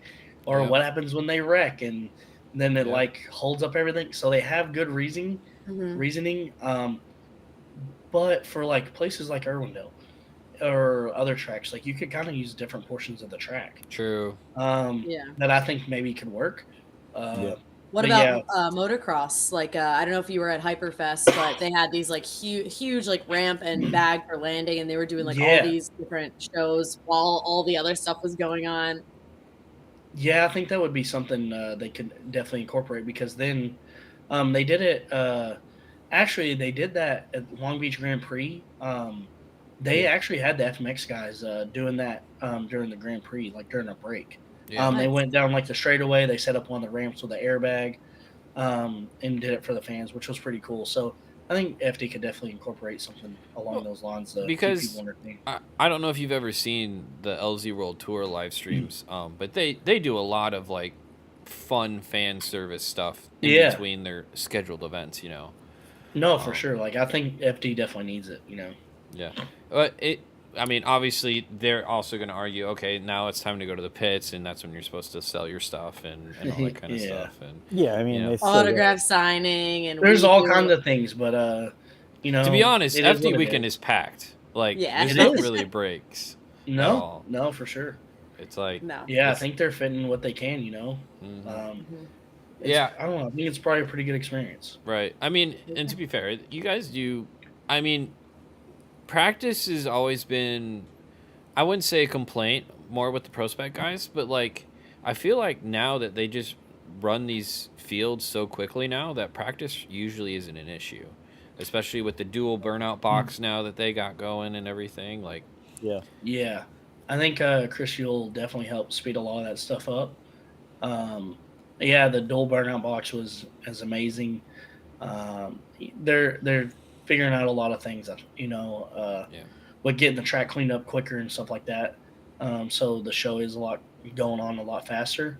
Yeah. There's still some dead time that I think can be fixed, but during comp, for the most especially, part, that's and like, did you guys ever spectate at an FD round, like before you ever got involved or anything? Like, did you just well, yeah, a little bit. I went to like FD Atlanta maybe once or twice, and the first time I went, that's where I was like, man, I'm gonna be out there. Like, that's where I was like, that's what I'm gonna do, and that's kind of how I am though. Like if I go check something out, usually I'm like jumping in. What year was that? Doing. I probably watched in 15.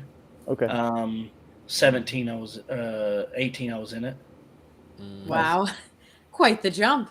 Well, like I said too, I did a pro-am and I had zero plans in pro-am. I had zero plans in like really running a full season or anything. So just went out there first round, got third place, and then was like, cool, like this is something like let's do this. And I had no intentions in running Formula Drift at all during those times. Yeah. It's just that at the end of the year, or like second or third round, they were like saying how this might be the last season or last season for MDU, and I was like, oh, that sucks. And I didn't really think anything about it, and then got to a position where I was going to be able to get top 3 in the season if I did well at the last round. Ended up getting podium at the last round, I got podium the last round, I believe, and also got my license. And after that, like I'd asked several people, like, what should I do? And they're like, that you're not ready for FD. I didn't even know. I had no idea what FD really was. Like as far as like actually attending it as a driver, I knew it as like a fan. But my first event was 2012 that I went to. Like I wish I would have like crewed with someone. But honestly, I didn't even know anybody that did FD. Like my first year, I wasn't like friends with a bunch of people, or I was just like, cool, this is what I want to do. Let's go. And then went in very green, and it was a wake up call the first round. And then it got better, and I got a little bit more comfortable. And then like, that was like what I wanted for sure. Yeah. I'll be honest. It was like in your class from MDU that year was it Jeff Donati first? Yeah, Jeff Donati, Garrett Denton, and then me. And then you. And then everyone was like, they were really high on those two other guys. But then you were the one that actually made it to Pro 1, which was the fun part. Yeah, which both those guys are really talented as well, which is cool, though, that the whole MDU class of that year, like, we all went to FD, we all did, fairly well. Because Garrett had a pretty successful first year, I think, or first or second year, and I ended up doing really well in the third year, and then obviously moving up to pro, which probably shouldn't have moved up that quick either, or definitely didn't have the budget to. But it was just like one of those things that's in my mind that I was like, yeah, I want to do this. I'm just gonna do it. And they gave me the keys. I might as well use them. And well, that's kind of how I felt. I was like, well, man, in Pro 2 or Pro Spec, like, one bad round can screw your whole season. Like one little mechanical. Yeah. Like you may be the best driver there, but you have one little mechanical, and then you don't make it to your top 32 battle or something. You just ruined your whole season. Yep. So anything can happen, and that's like with Connor. Like he was like didn't know if he was going to move up. I'm like, dude, I get that you want to have the championship. Like same thing with me. I also got second place in the championship. I was like, but you could really, mess up the next year, or something bad could happen. That's not even Dimitri winning it a couple times in a row is not common. No, not at he all. He hasn't been able to do it since. Nope. And like, look at that. I mean, he had, a rough time, in Pro 2 or Pro Spec. Last year especially, and then this year it was a little bit better, but still rough. Yeah, for sure. But no, you never know. Jesus take the wheel type style every time. It's like, I know what I'm doing, but what is going to happen? Yeah, exactly. Well, Celine Drift asked, like, what was the wake up call on jumping from Pro Spec or Pro 2 back then to Pro? What was that? What was that like? Because were these guys like not necessarily idols, but like were they like facing giants basically when you went up to FD, essentially. But the thing was the cars, dude. Like my car was not up to par. And not to like really name anyone out, but like my tire situation at that time, I'd gotten on a company and it was not good. and it really, really, really held me back a little bit. So, you know, it just is what it is at that point. But the cars were so fast. You know, the good dudes were way faster. And but what was cool is like my first year in pro, I had some exciting moments though. You know, for having a G37 or whatever, I still was able to make some stuff work and wheel and deal to get some tires and stuff like that. And you know, worked out to have some pretty cool moments, I think, even in my first year in pro. Race for those tires. Yeah. Like, I think Irwindale, I was in the G37. I had to go against Osbo. Like, RTR was wanting, you know, like, they were like, man, you got to put Osbo out so for the championship. Or it was something along those lines. Yeah. And I was like, dude, y'all don't have to tell me. Like, I want to put them out, you know? Yeah. So, like, my car was, like, so hooked up that – and it was just terrible. But I remember I backed it into Osbo into the second turn, and like we kept going, and I doored him like the rest of the way, and that was like a huge highlight too in my career. And I was like, everyone was like, "Holy crap!" Like Hurst just backed it in the Osbo on the G, you know? Yeah. And just both of you staying in it is like, it's cool as hell. I think it's time for everyone's favorite part of the program. I don't know. Do you want to ask him, Nate? Sure. Oh, geez. What's your Andy Luck story? Everyone has an Andy Luck story. I'm just curious. I think you have more than one, so maybe your favorite Andy Luck story. Yeah, I have a lot of Andy Luck stories. One that we can tell. Honestly, this one's not even like a bad one, but it's really funny. Okay. We come to Long Beach this year, and like a lot's going on, so Andy's like running around with his head chopped off, and I've got my brand new the XLR, but I don't have my headlights yet. Yeah. And they were supposed to be shipped that morning or whatever, and I was like trying to get them to see if they're gonna fit because it was like prototype deal and everything. And I kept going. I was like, "Hey Andy, my headlights say they're delivered." He's like, "Oh, check here and here. If they're not there, then like they're not here yet." I was like, "Okay." So I go and check those places. They're not there, and it says delivered though. And I'm like, so I go back to Andy like 30 minutes later. I'm like, "Hey, Andy, like, where else can I check?" And like, he gets real mad at me, you know? And so I'm like, okay, you know, whatever. He, you know, does an Andy thing, you know, gets mad at me. So then I go to Will Call and I'm like, hey, like it says delivered, like, and I show them and they're like, oh, well, we'll just call Andy and ask him. I'm like, no, do not call Andy. And because I was trying to do the parade too. And Andy, as soon as I made Andy mad, he goes, oh, and don't even think about the parade. You're not doing it. And I was like, dang, okay. And Cassidy, I think, calls Andy, and he's like, I've already told him, you know, like got really mad and like yelled at her, and she yelled back, and it was like not good at all. And then they're like, well, go, it says signed by Freddie. And I was like, yeah, I said that, but to Andy, and he didn't say nothing. He's like, they're like, well, go ask him. And they're like, I go and ask Freddie, and he's like, oh yeah, I handed them to Andy this morning. I handed them the package and told them to take it to Will Call. I was like, Andy. And he's like, yeah, Andy Luck. And I was like, there's no way you handed him that package. He's like, yeah, he put it in his passenger seat of his car. And I was like, so we go over to his car. Sure enough, the package is sitting in the passenger seat and it's locked. No and they call way. Andy. Andy like flips out and he's like, they're like, yo, you know that package I gave you this morning? And he's like, what package?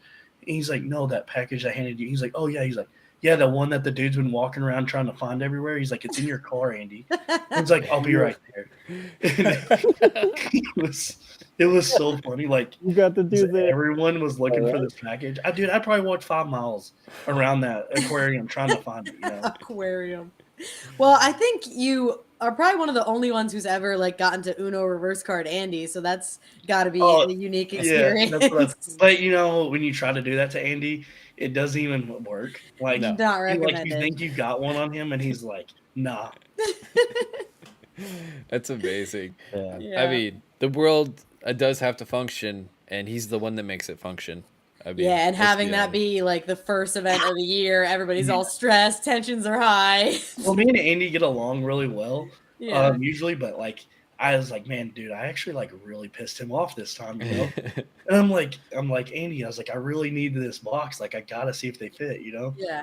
So, but I did get to go to the parade that time. Good. Yeah.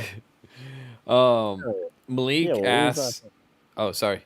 You I got was gonna something? say it was on him, you know. Yeah. Mm-hmm. Malik asks, when driving against drivers such as Manoa, who is heavily trained via sim, do you notice a difference in their style versus non-sim drivers or just older drivers? No, I don't think I notice any difference. Like they're all rippers. I don't look at him any differently. Him being young, that's cool and all, but at the same time, like I still want to put him in the trailer too. So, Yeah. I don't. It doesn't really matter who I'm going against or what they did or done or what they drive. None of that. The only goal I have is I'm trying to stay out of the trailer and I'm trying to put them in it. So, Is there anybody that you don't immediately want to put in the trailer? Do you ever reserve any trailer? Absolutely not. Every single one of them. Hell yeah. Equal opportunity trailer pudding. I love it. Oh, like my biggest thing is like I love putting some of these big dudes like right back in their stack, like in their semi. I'm like, man, it's such a good feeling. Like, I'm like, man, how does it feel that the brokest dude just put you on the trailer? I mean, there is always the great David and Goliath story. Everyone loves the underdog. It's always a good time. Absolutely. Do you have a favorite FD track? Like one that you're like, you know what, this one I get, Well, one that I get or my favorite? My favorite is Atlanta. Do I get it? Probably not because I do terrible every year. But why is that? I don't know. Like something that either happens or, one couple times I've gotten a bad call there. I feel like just I don't know. It never goes my way really. One time I qualified 17th. Because back in the day they were doing top 16 in Pro 2. Yeah. And I got 17th and it was in the rain. And I just podiumed the event before. And I'm like second to last or third to last to go. It was pouring down. I was the only driver, or there's two drivers that put down a lap in the rain. And I was one of them and I still didn't get in. I was like one spot. Was this like 2019? Yeah, it would have been probably 18 or 19. We've had a couple wet Atlantas. 19. I think I was spotting for that one, and I remember. I think it was Ryan's. No, it was Oh my god, I'm gonna forget the name of it. Lontaine. He busts in to the spotters tower and is like, "Tell your drivers to just put down a lap." Yeah. He laughed and like reamed us all out. I think literally like 10 or 15 people literally spun out in a row. Because it was really, and then really finally, I forgot if it was someone before me. Yeah, it was, or no, me and Trenton, I think, put down laps. No, Trenton and Rome both spun because they got second and first. It was someone right before me. I think me and him put down like a decent lap in the rain. Yeah. But that's how I grew up, so. Yeah, the Atlanta's real weird because the downhill and then uphill will still be really, really wet, and then the keyhole can get pretty dry. So you're like, but that's just knowing how to drive in the rain. You know that. Sorry, let me just. You gotta. I mean, it's just the thing is in the rain, you know that you've got to be on the power and on the limiter to keep it through the drop patches too. And I think that it was funny though because a lot of the West Coast guys were like, "Dude, I've never drove in the rain." I'm like, "Well, this is the last place to learn." Yeah, Phil in the chat. It was difficult. Yeah, no, Phil in the chat's like, "Hey, which drivers are better, East Coast or West Coast?" Oh, that's his favorite question. Yeah. See, I'm not really sure you can ask that because isn't most of the West Coast drivers from the East Coast? Yeah, I mean, so Dylan, Forsberg. So, what would you consider yourself, Midwest? Yeah, I mean that's what they say. Whatever it is, I don't know. There's probably not too many of us Midwest guys, but there's a few of us. Right. It's like MDU, Yeah, honestly. That was the glory days. What would you consider to be like your home track or your closest track? St. Louis. It's like 2.5 hours away, so definitely the closest for us. Do you drive home for? No, I'll still stay at the track there. But yeah, I mean, at least I get to leave like day of load in and get to come home. If I wanted to, I could leave after the event and get home that night. Mm-hmm. Yeah, right. Hang out. That's nice.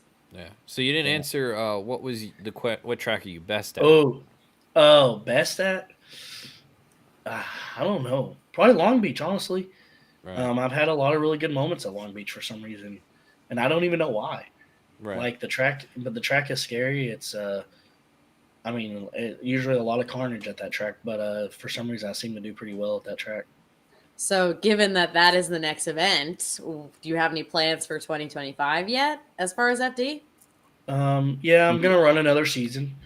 Building a Saturn. This guy doesn't know what he's doing next month. Okay. Yeah, that's for sure. But definitely been in the talks with Mr. Cool. Still gonna be able to keep that going for next year. Heck yeah. And just do what I can. Try to clean up the car a little bit, like the headlights and taillights and stuff. Just so Keeping the same power plant chassis. Yeah, absolutely. I'm kind of done with changing the chassis so much right now. I'm really happy with what I have. Just need a little bit more seat time. Really, really want to get a podium next year. We'll see where that goes, but I think I'm gonna go back to more of my like old style and be a little bit more aggressive. It kind of bites me, but at the same time, like it's kind of what the fans want, and I think it's gonna take that to really get anywhere with Jack and Luke coming in. I think you're gonna see a lot more carnage in 2025. So. How about any events aside from FD? Any more drift events you want to hit or special events you want to take the car to? Yeah, Grid Life for sure. Definitely hit up a couple more of those.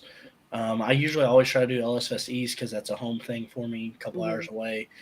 I really was wanting to do some like maybe Hyperfest and maybe some the like East Coast stuff. It just depends. Like I really wanted to do Drifters of December, but it just wasn't ideal for me. Yeah. But yeah, I'll kind of just feel it out. It'll probably be one of those things that week of I'll be like, yeah, I guess I'll go to this event, Yeah. Okay. So it's like 2 days before your media person's like, damn, all right, I guess let me like message the person that runs it. And it's like, can I get a pass, you think? They decided that they actually wanted to compete. So I guess I'm going. I'm usually telling them the day of, like, hey, I guess I'm going to get some footage today. Yeah. It's like, all right, let me, I guess, attempt to get a media pass. I'm sorry. Yeah. Oh, shoot. That's funny. So Malik says, would you like to do an or he said he would love to see you do an LZ World Tour or Clutch Kickers. Yeah, we'll see how the Clutch Kicker stuff goes. The LZ World Tour for sure. I was actually going to try and make the one in Canada this past year. And just some sponsorship stuff. It just didn't line up how it was going to. But I was definitely trying to make that happen. If I can, definitely will, though. It seems like the events seem really fun. A lot of people, a lot of eyes on it, a lot of good competition as well. So I think it'd be beneficial to make something like that happen. 100%. And, I mean, competition as a whole, I mean, Clutch Kickers is one of those unique scenarios where they usually were held on the smaller tracks and it was much more competitive. But do you I feel like by the last year, even that they did Clutch Kickers, it was still like power was pretty major factor in some of that stuff. Is there I mean, I guess Denofo always talks about, how he runs like the Fox body and how he can keep up with guys and stuff like that. Like what do you do, or like is there a driving technique that you like to do when you're going against faster guys, Yeah, so actually I kind of agree with Chelsea a little bit on that. Mm-hmm. It's funny, you can take a lot lower horsepower car and usually probably sometimes keep up better.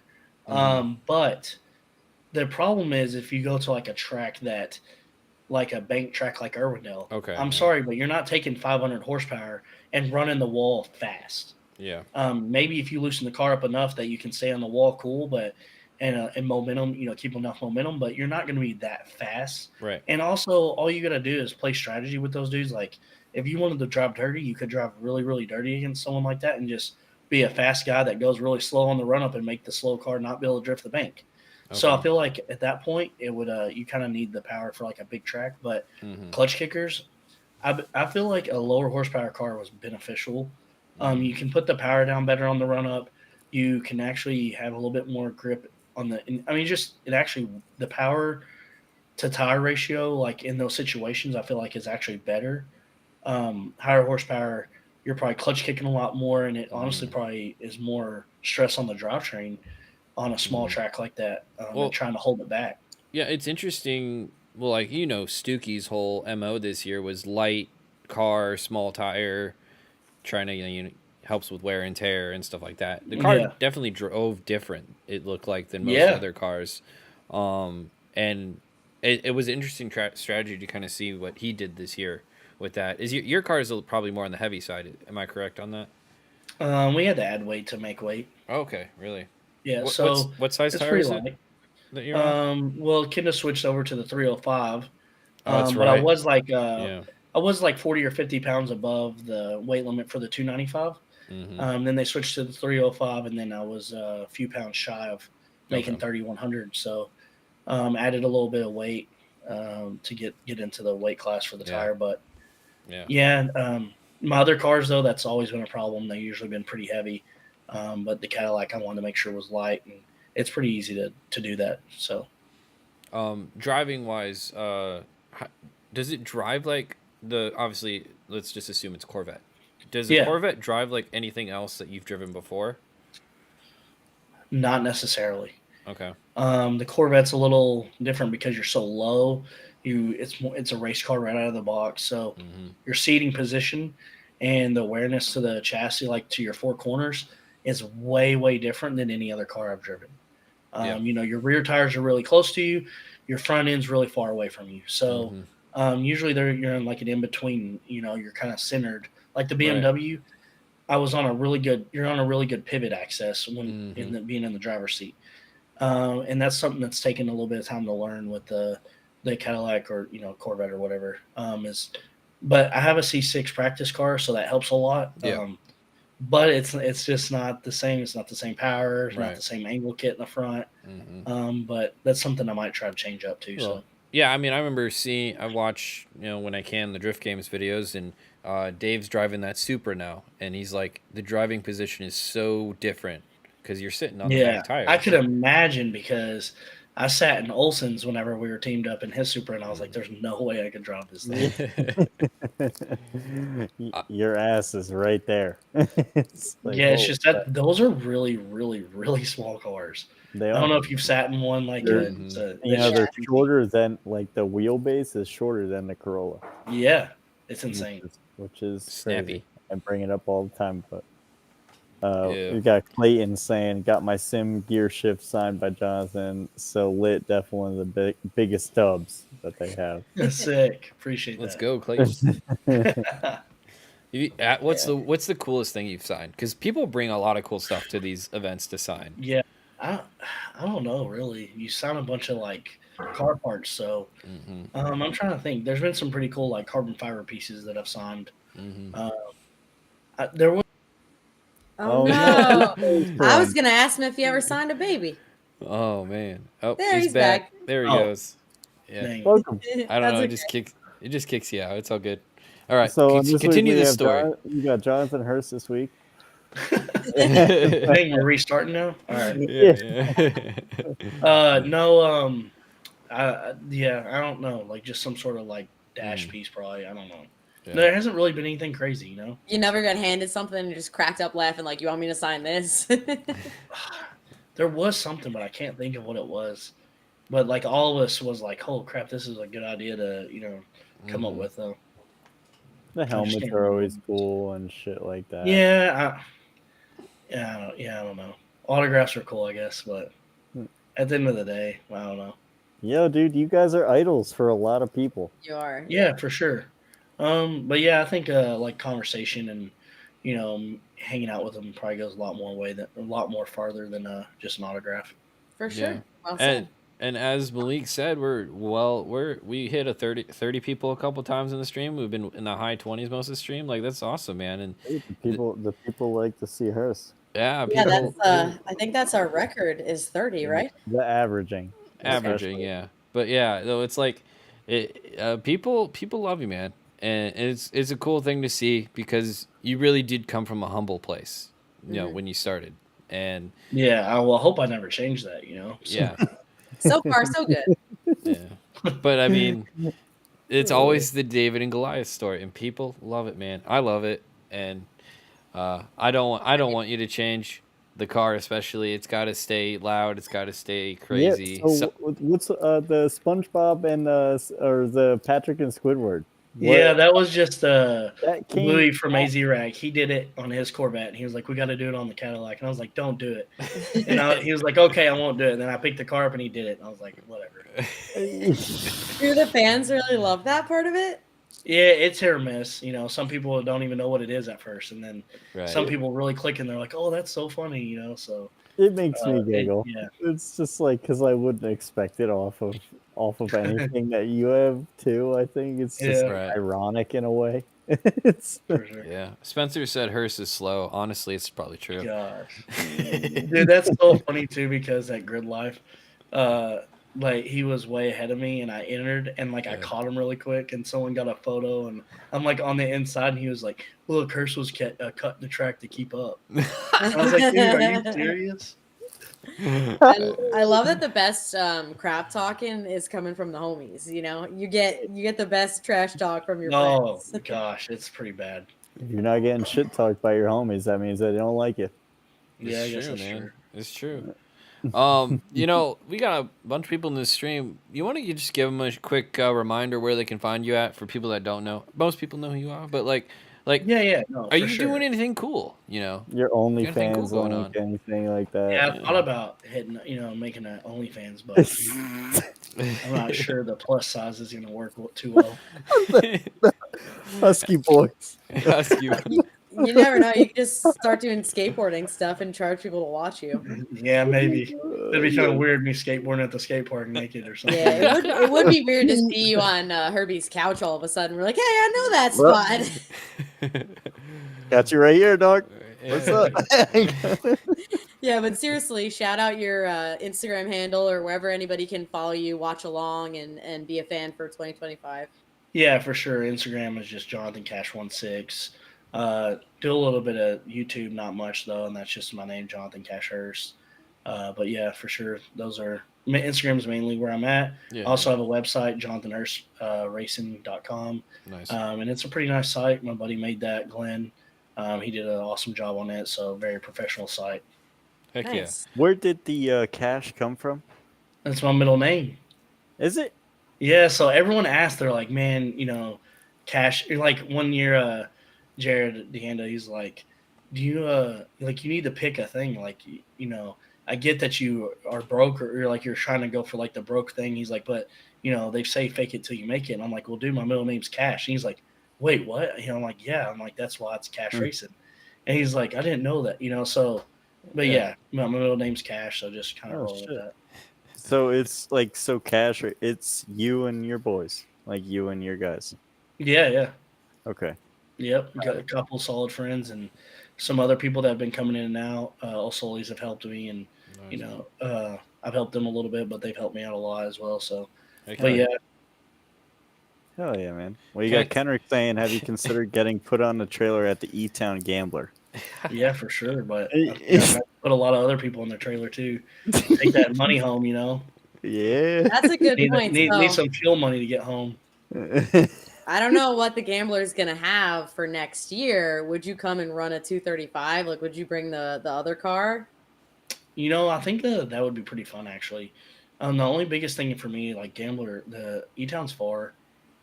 There's also what if there was somebody on the East Coast already? It's like, yo, I have this turd wagon you want to drive. Oh, no, for sure. I've always, I thought it'd be cool to try to go like, do Drift Masters or do around there, travel outside.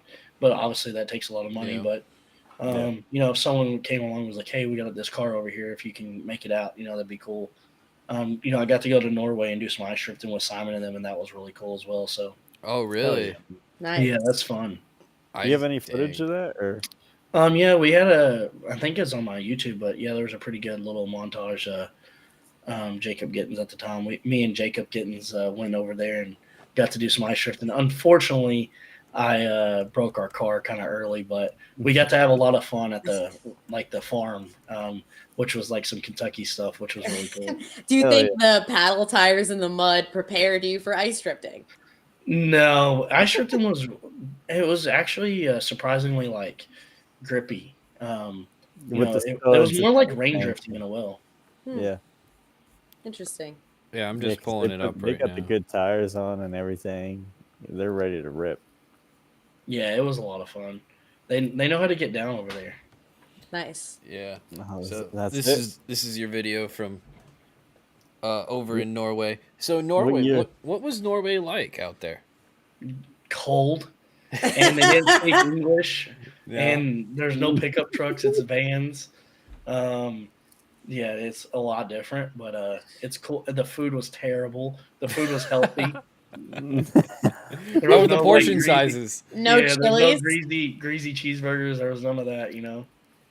That's so funny. Let's So get yeah, to if you some of guys the want to check out that whole video, make sure you go head over to his YouTube. Show him some love.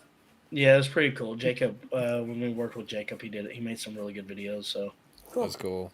Now he's Yeah. too busy. yeah, he's a big, big shot now. Yeah. All popular and stuff.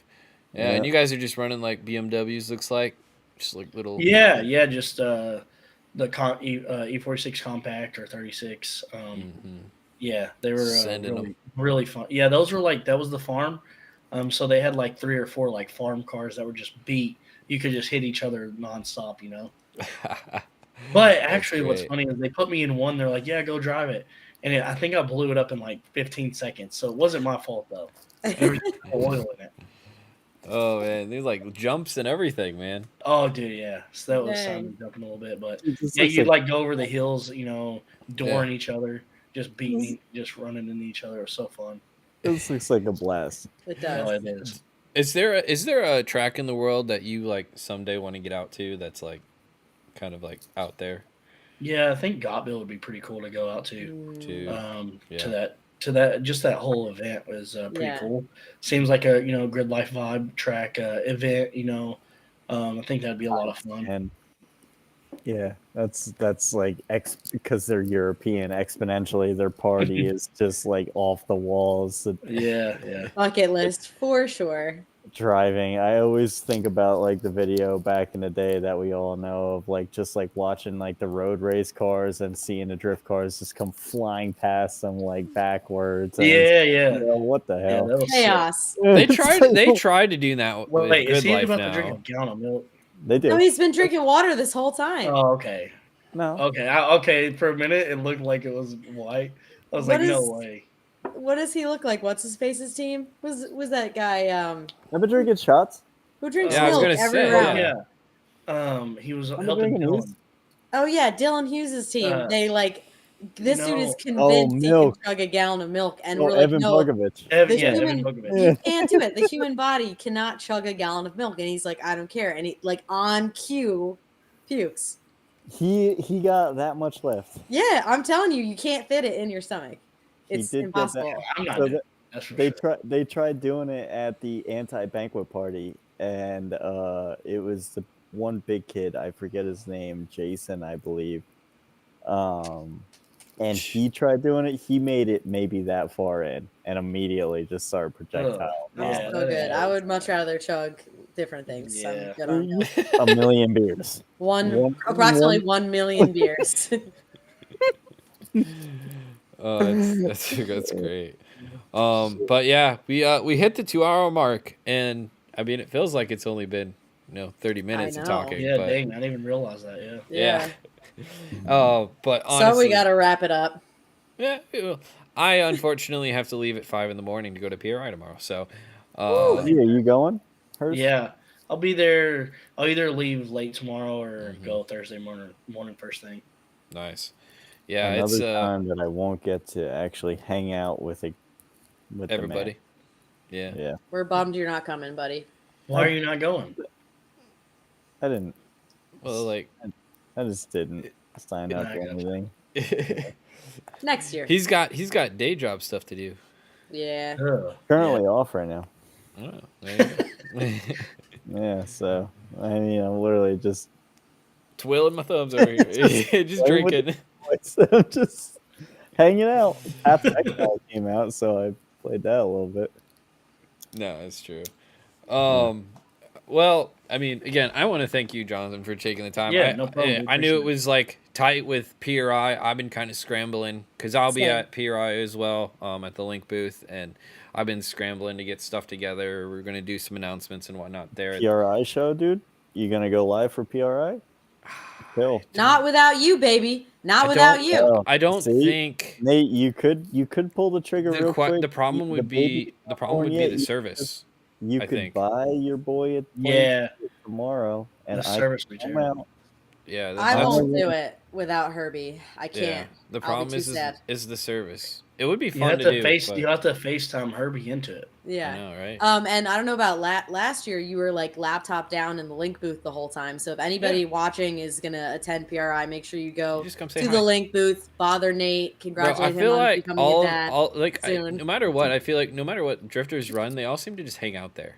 It Yeah. just seems to be Oh, like, I was last year. I was Bro. taking laps, and when I would get bored, I would just be like, "Hey, Nate, what's going on?" You're like, "Hey, can you leave me alone?" Or can you get me some chicken fingers? Yeah, Right, sure. dude. Yeah, again, No, thank you it's so a much good for time. coming on. This was like Yeah, I appreciate you guys. incredibly entertaining as always. Thank you for keeping it It's- real, telling people that you're gonna put them on the trailer was my favorite part. It was nice to Yeah. learn a bit more about Yeah. it there, sir. Yeah, I appreciate it, guys. I've always been a fan. And the fans came out to hang out with them, and we had Absolutely. some awesome questions from the guys. Appreciate all the questions from the chat. That's always my favorite part is people think of very unique questions. I'm like, oh. Yeah, the chat is my favorite part. Doing it Well, live has a little Yeah. extra something to it. If Yeah. you go fucking dirt drag racing again, and if you don't invite me, Yeah. I'm definitely gonna be pissed the fuck off. All right. I don't care how long of a drive it might be, dude. Give me at least 24-hour notice. I can make it there. Word. I got you. All right, Cool. guys. I appreciate everyone hanging out. Be sure to share and like or whatever. Do whatever you're supposed to do with this YouTuber stuff. But don't forget to check out Sara and Herbie. They do their own stuff as well, so it's always good to check up on what they're doing. And until next time, I think I'm gonna see you guys all later. Yeah, we'll see.